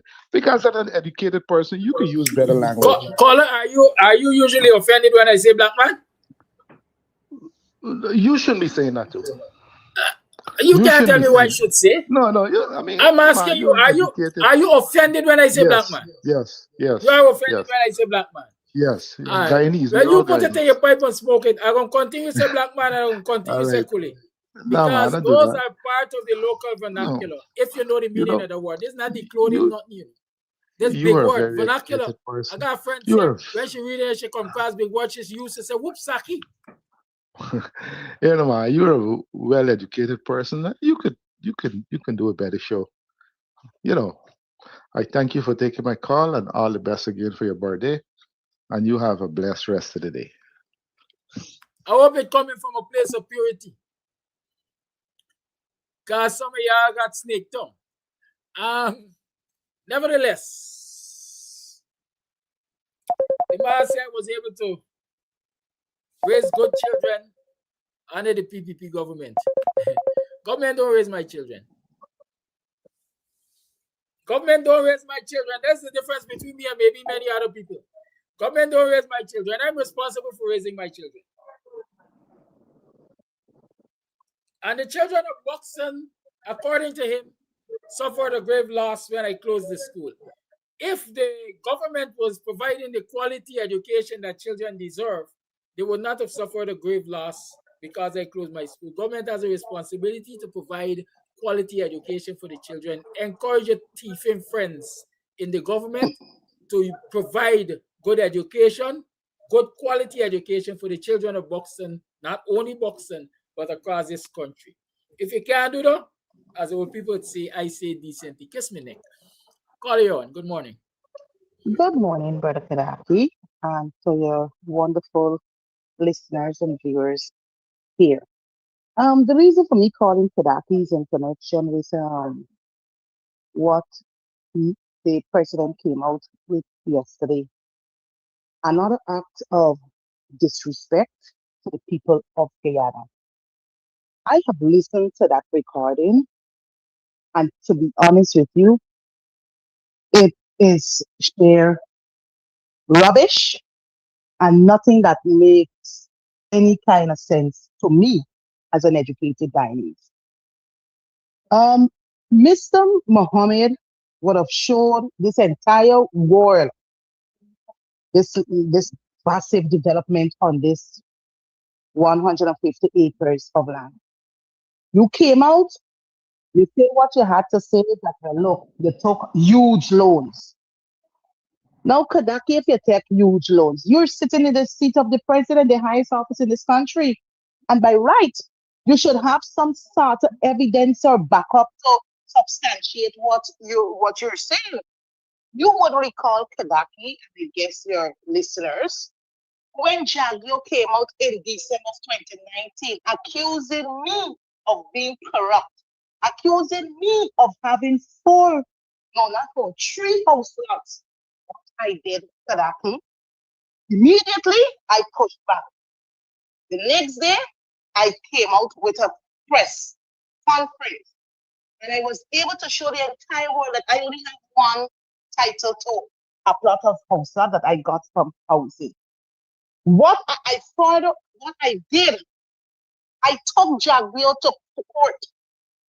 I produced all the evidence. My bank loan, everything is before the courts. Jaguar, even though he was the accuser of Ferguson, Jaguar failed to produce one iota of evidence.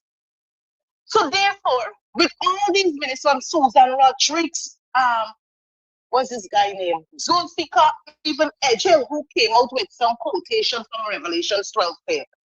They have never yet one day, even though Zulfikar and Susan claim that they took loan and probably selling sweets and all kind of thing, they have never yet one day came out and said to this nation, this is what my loan is. This is the bank that I took. I produced the total amount of loan that I took, and the bank that I took that loan for. Because you know why, Kadaki? I had a responsibility being in government and as a minister, and you're being accused of corrupt. I had to push back because the truth was on my side. Now with all this revelation, you're gonna come to tell this nation yesterday a lot of insults to Guyanese that you got huge, you took a huge loan and all kinds of things. We never knew about such a farm. We never knew about such a farm. And it's a big book about agriculture. Why is it? Why is it you didn't say to Guyanese, well, as the president, I am farming and this is what I'm doing on this land? Till the evidence came out, the disgraceful and shameful evidence came out. You're coming to conjure up something to feel that Guyanese are fools, we're stupid, we're not intelligent. We went to University of Iceland, we probably went to school on Sunday.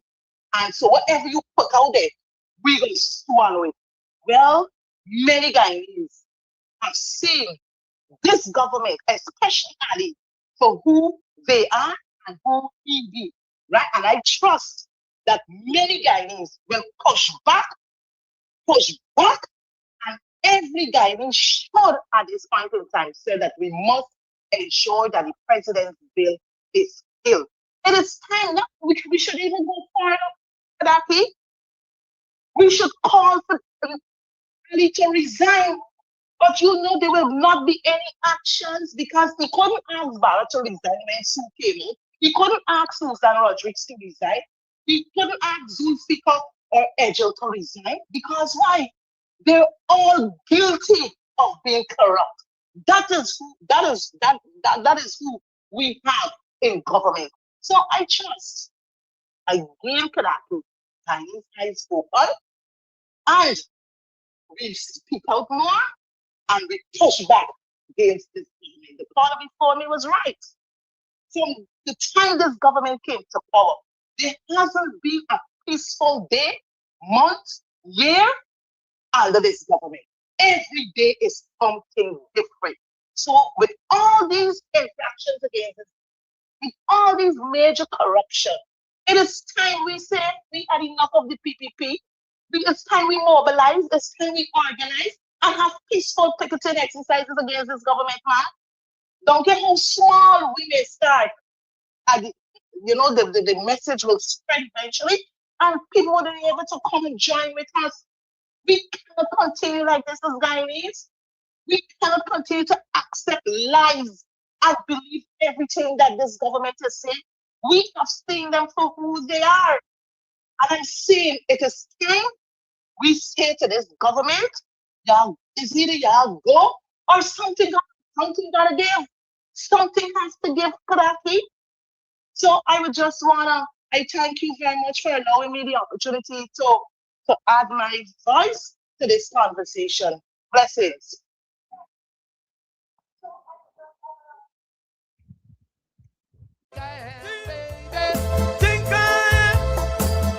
I won't be your second choice. I've gotta be your number one. Good morning, Or an end on Mr. Kidaki. So, my contribution this morning is really like a question because I listened with so much interest to Politics 101 as I usually do.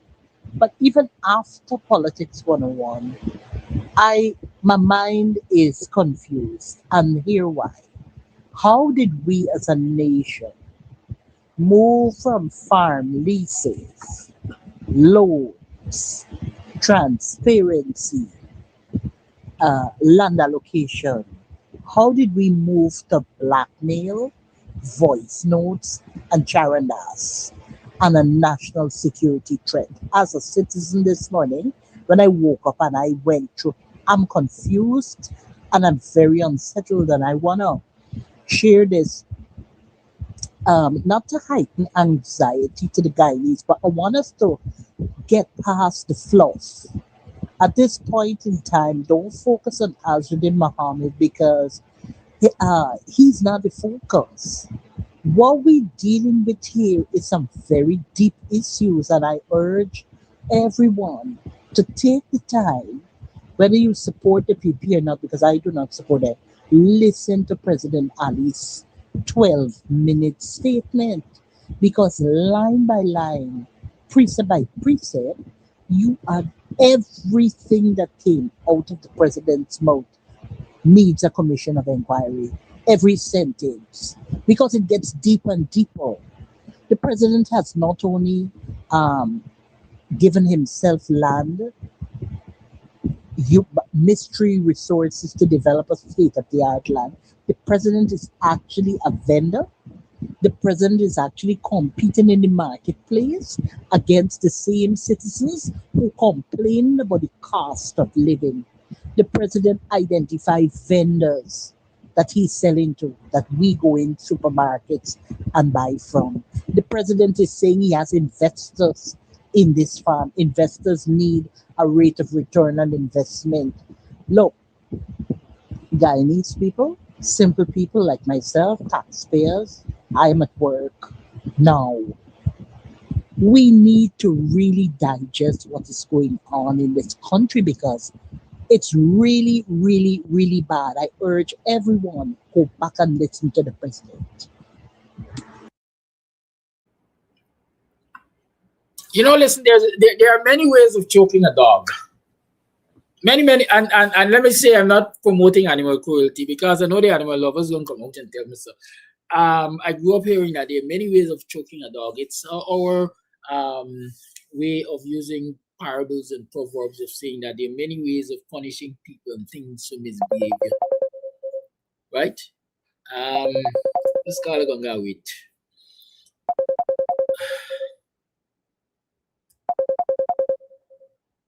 Call him mute on holy line. Yes.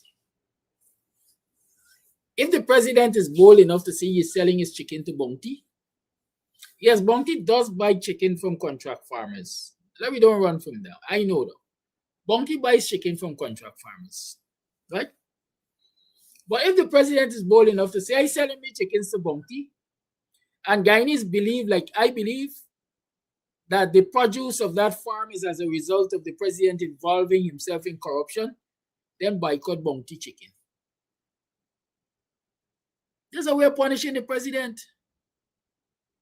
If you boycott Bounty chicken, president gotta find somewhere else to sell the chicken. And everywhere you find is buying the president's chicken, stop buy from them. That's a way of punishing the president. That kind of way is a choking dog. The president is saying he took loans, and so on, and people calling for the president to provide documentation to show that he took loans and his payment history and so on and so forth. Hey, in this country, president is king. Anything president wants, president gets. I am willing to bet that if Fanali can get any of the many banks in this country to manufacture that kind of information for him. I got a particular bank in my mind that at the drop of a pin, if Fanali can get a manufactured statement, I say so. So be careful what you're asking for, because they will provide it. And then you will have nothing else to ask for because they've provided it. And hopefully you'll be satisfied. Be careful what you ask for. The fact is, no citizen in this country has been awarded, as far as I know, 150 or 219, whatever the number is, acres of land for farming. The fact is, the legitimate award of land to Ali, as far as I'm concerned, was 20 acres of land given to him under previous president. Anything in excess of that he gave himself.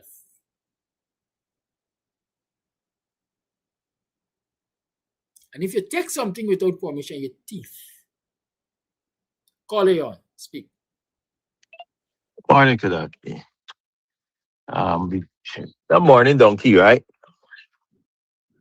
It's okay. It's bad for you to say Korean black man, but it's okay for the president to get teeth in land to farm because African leaders have oil black on what's not. It's okay for certain people to do wrong, but it's not okay for you to say what you have to say. This man is a real jackass. But I ain't call, I ain't call for talk about him. There is some soya farm in Berbice River. What I've been told, it's in relation to the next farm. People need to take a look at that and see who the real owners of that soya farm, those soya farms in Berbice River. All right, that's all I have to say.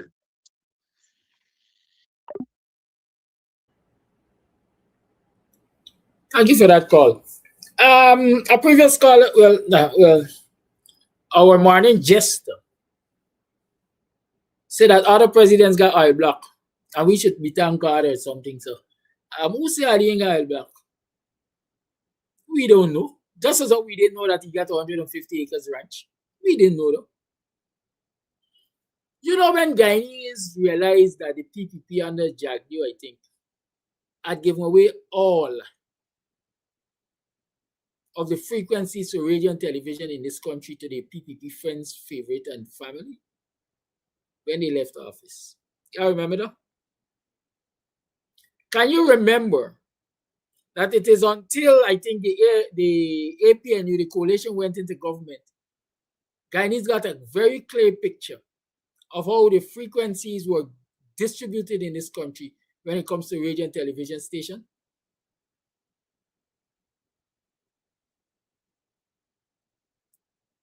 Because Robert Posada, as Minister of Natural Resources at the time, I think, if I remember, it is alleged that he alone had about 5 frequencies under different business names and all kind of things.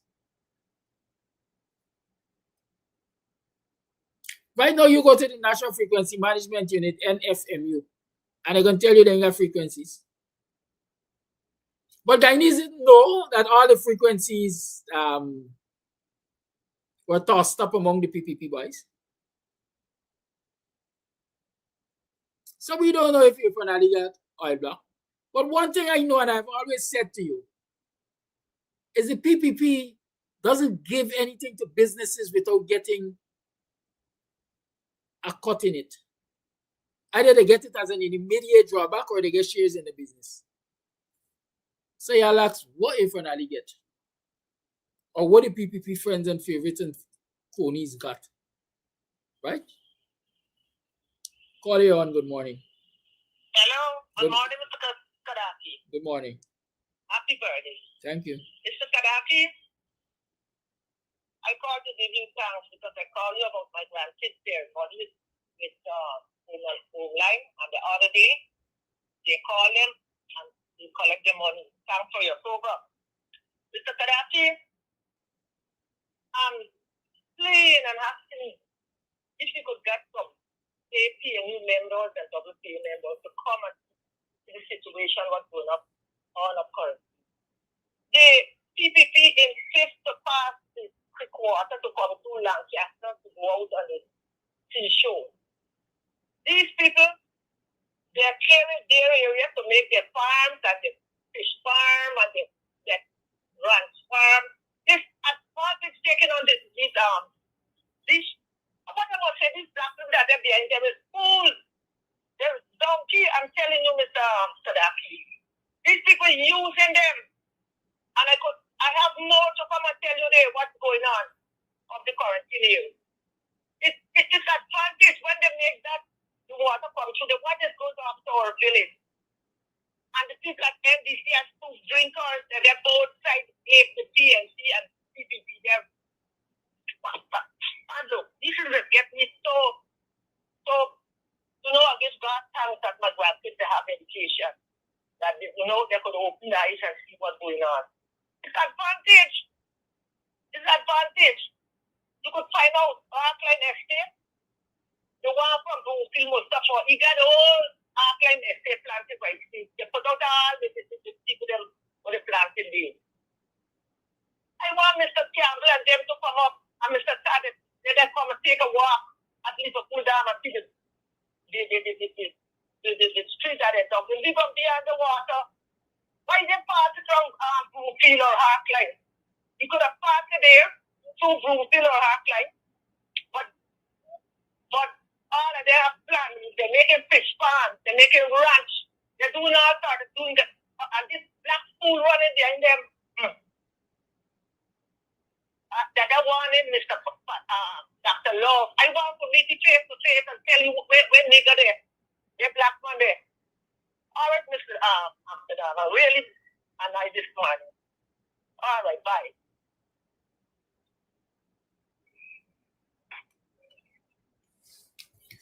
Thank you for your call. You know, I mean, it's 40 minutes past the 9 o'clock hour. Just information about the president selling chicken to Bunty, for example, can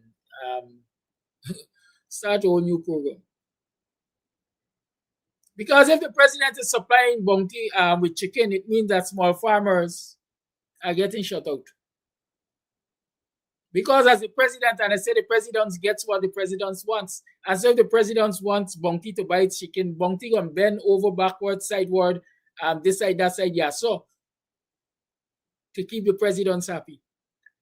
And come to think about it, there's a certain man who has a farm on the Linden-Suzaik Highway, somewhere in the region of where Bunty has their farm and so on. And that man has been complaining to me for years. For years, that man has been complaining to me about things that he has suffered allegedly at the hands of Bunty. And he complained left, right, and center. And nothing is being done about it. Nothing is being done about it. And so one has to ask is the relationship between the presidents and Bunty and how that relationship is empowering Bunty to allegedly do this man the things that he says they've been doing to him in terms of oppressing the existence of his farm. You see how thing does come to the fore eventually. Call it on. Speak. Yeah, good morning, Gaddafi. I want to know if it making mistake with me. Because I called about 5 times and I'm calling in connection. You see, when they moved Trevor Ben from Lanson Survey, that is the reason why they moved Trevor Ben. But I'm glad like how I see the union calling now for kill the president's bill, and also the union should call for a protest for the farm and how he get the rest of land. Because if 20 given to him, right, 130, you have to show how you get 130 to make 150. Right? And I feel all people should come out that you and Yanes come on the protest. It wasn't successful. With numbers, it was successful, yes. A lot of people see it. But in numbers with people, we need to see a big one more with this farm because this man, you don't know if it's the state money, do it. We don't know. He said he get it from bank loan. He ain't put no paper on the table and show you, okay, this from the bank, this is from my salary I use or what's not. We need a protest. That's all I have to say. Happy birthday to you, and may you continue to see many more days to come with good life, health, and strength. Thank you. Have a good day.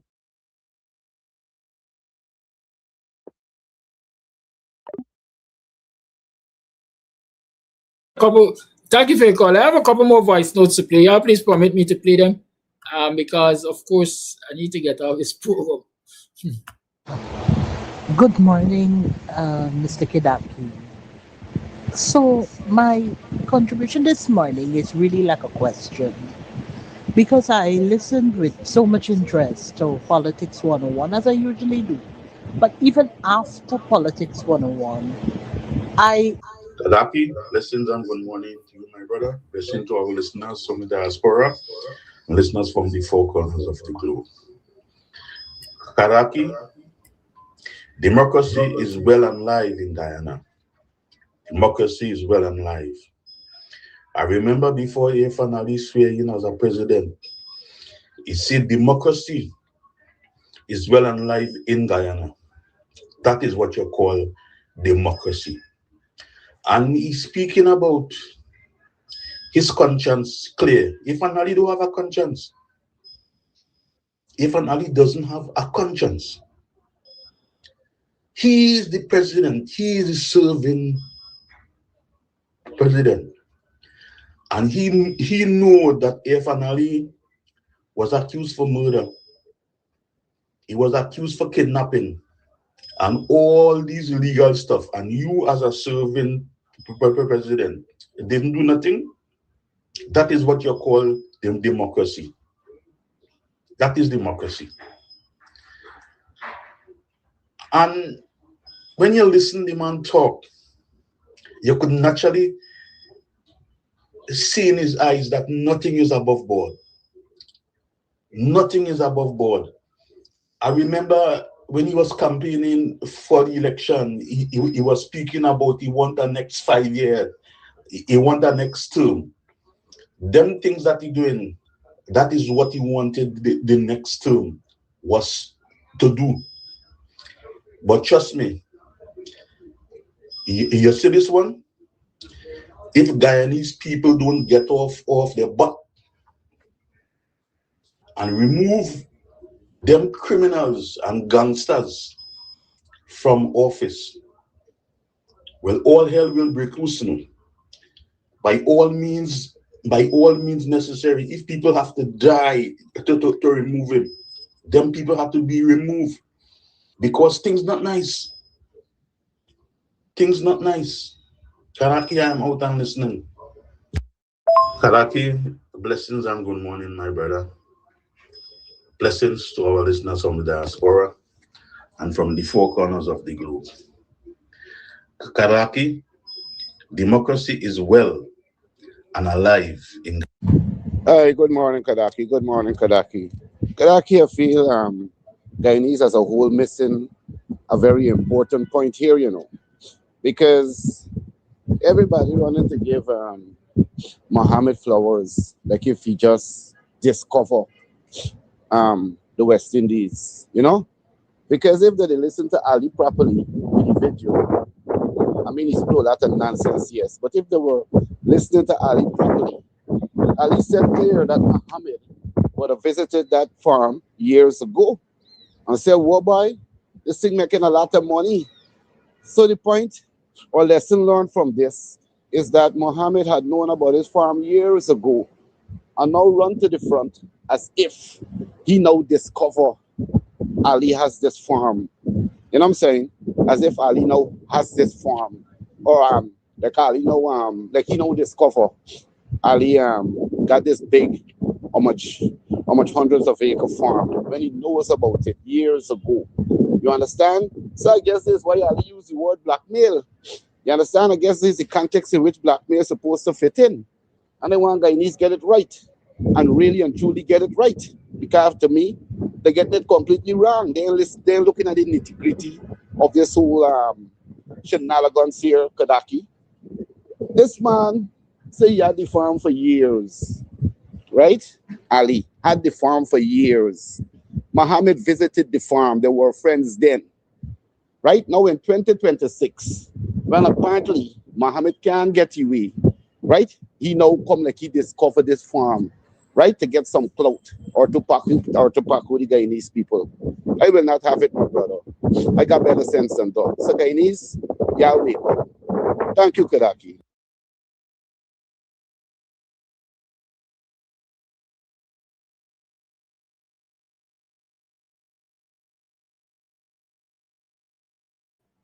I hope the call who send this voice note is still listening, because I'm going to beat and teach this morning and then I'm going to close the program.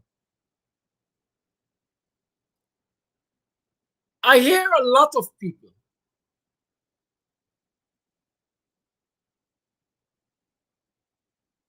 saying that it doesn't matter that Ali has brought out this information because his information, Azudin has brought out this information because his information Azudin had all the time. I hear some people calling on Azudin to talk about his gold mining lands that he got and everything else that the PPP gave him and so on. We are falling in a trap like we usually fall in a trap. We watching the messenger and we cussing the messenger when we're supposed to focus on the message and address the contents of the message. I said on my program, you gotta be in a house to know it leak. Azudin been in the house. Azudin is still in the house, so he still know it leaking. And if that is how we are to get the information as to where the house leaking, I welcome that information, because it is the information we need to shake up this government. That is what I'm interested in. Provide all the information, Azudin. All the information that can shake the PPP government. I welcome it. It doesn't mean that you are absolved of your sins. I still keeping in mind that you have committed sins too. But a time will come to deal with you and your sins. Right now, I want all the information to deal with the PPP. And so, when you're cussing out Azudin, you're encouraging the man to release the information. When you're joining Ali and say, yes, it's blackmail because he didn't know about it before, you're basically joining in a fight to chastise Azudin for releasing this information. Information that is really supposed to open our eyes as to what is happening in this country by this thieving government. Azudin is no friend of mine. I will never be a defender of Azudin. I know of things that Azudin has been accused of, things that the Mohammeds have been accused of, things that the Mohammed themselves say that they were involved in. They had gone in Freedom House when Donna McKenna was murdered.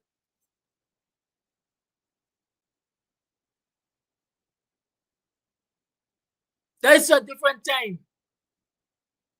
What I want now is all of the information that Guyanese can use to see what the PPP represents and open their eyes and really challenge them based on that information. As we didn't continue talking part now.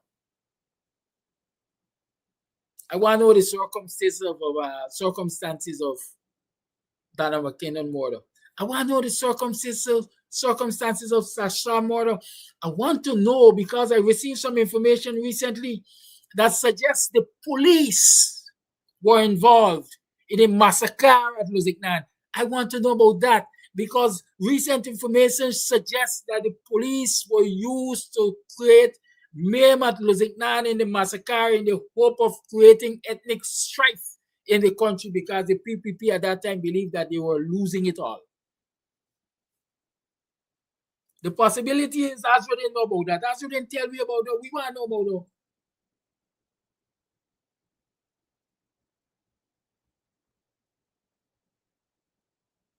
Y'all stop joining the PPP to attack Azuddin. And you know, it's funny because for so long, the PPP has been trying to get Guyanese on the side to attack Azuddin Mohammed. You listen to the likes of Princess and all of them, they always come and tell you, and this morning, just that it called not so long ago, they always come and tell you, Azuddin take your votes why y'all don't oppose and why y'all don't fight Azuddin. Because they want people to fight Azuddin for them. Don't fall in the trap.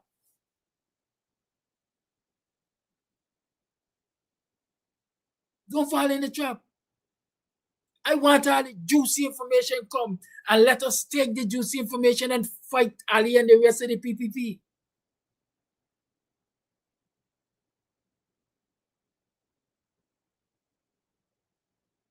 There's that time when we're going to deal with Azuddin. I know they got time when we're going to deal with Ali too. I know a time going to come when we're going to deal with Mustafa. But the only confidence I have in that time coming for us to deal with them is if I got the authority to deal with them. I ain't trust nobody else to deal with them. But how this society stays, how this society operates, it might be a long time coming if I ever get that full authority to deal with them, because you would believe that it's only the president could deal with them. And I don't see any president down the line that got a mentality and a temperament like me to deal with them, because I am saying the 130 acres that Ali gave himself, under any government that I have the authority in, won't be reclaimed. I am saying that the loans and so on that he claims he took, we're going to find out, because the banks will have to allow us, the bank again going to have to play its real role and do a forensic audit of such arrangements.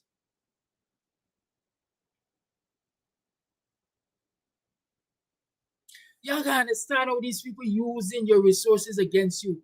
I see somebody talking in Barbados the other day, was it yesterday, or at least a story was published in the Nature, or Barbados is now looking at its black belly sheep program and how to reinvigorate it, because their flock remain, their population of black belly sheep apparently remains stagnant when Guyanese were able to increase theirs 500 times or 5 times whichever. We money using to pay for propaganda to protect Ali. Y'all didn't recognize that? This is what y'all got to pay attention to. And stop joining it with propagandists to protect Ali. The only way people could blackmail you is if they got information that is not known. It means you the hiding it. Call it on. Final call. Hello? Hello? You hear me? Hello, good morning. Yeah. There's a lot of guys, and so sure those a lot of those voices, like people voices you're hearing, defending our finale. What about those children that born on squat lands? Black children and the parents and them have to get bulldozer off those land where those children born on. What about those people? All the ministers, all ministry, all them stealing the wealth of this country, and people still staying suffering. My thing is, Ali and all them is guilty. That's why you cannot do nothing to nobody. My thing is, Guyanese need to come together and close this country down. Block all the roads, them, everything, close the country down, and the closing the country down is for the PPP to come out of power, because they're overdoing the thing. They're barefacedly showing me that we can't do nothing. And if they keep doing that, we keep doing nothing, we're gonna be no way. We have to do something. Guyana don't belong to these people. Guyana belongs to every Guyanese in this country, and they behave like if it's only them. And next thing too, it give them another 10 years. It's gonna be coolie people running this country, and they're gonna have everything. They're gonna own everything in this country. We ain't gonna own nothing, because those are the fighting who put us on. We have to close the country down and close the country, block all the roads and everything. It's for the people to come out. And out when come to jail, go along and answer to all the charges what to do with people. I think that's what black people should fight for, because the Indians not gonna fight for that. because they don't still accept what's going on because they're done Indians. Black people fight for it. And we are almost the same equal amount of people in this country like the Polish people. So we got to do something. We got to fight against what's going on in this country. It's overdoing. That's all I have to say.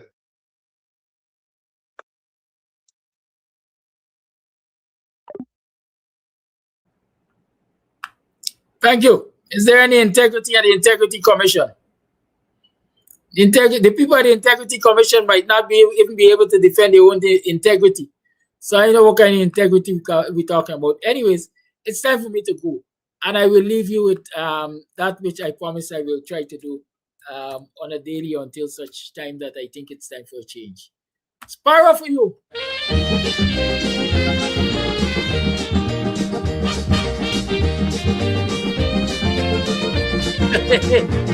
Yeah, give me some more. Let me use it for good and for the good cause. When does someone really become a good citizen? I'd like to know for sure. Why, when the ordinary man disagrees with the establishment, they call it treason. Why should they persecute a brother for seeking black power? Don't they know a blind man could see that this is blatant hypocrisy? The real traitors and them are all high in society. Yet the government protecting all of them and penalizing you and me. And in a million different ways they violate the law. It's the same good no good bastards who oppress the poor. They sell in black market, making excess profit, paying a starvation salary. These good citizens are the architects of economic slavery.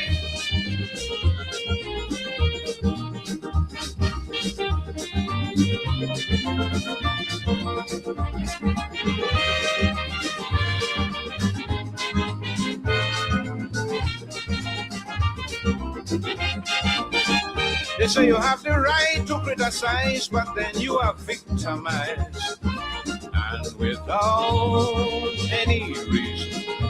Many a time you find yourself politically paralyzed by that same good citizen. Yet these fakes and phonies enjoy a long life of luxury while they spread corruption throughout the country. When they should be arrested, they're protected and respected in the society. And in a million different ways, they violate the law. It's the same good no good bastards who oppress the poor. With a false declaration, tax evasion, defrauding customs duty. These good citizens are the architects of economic slavery.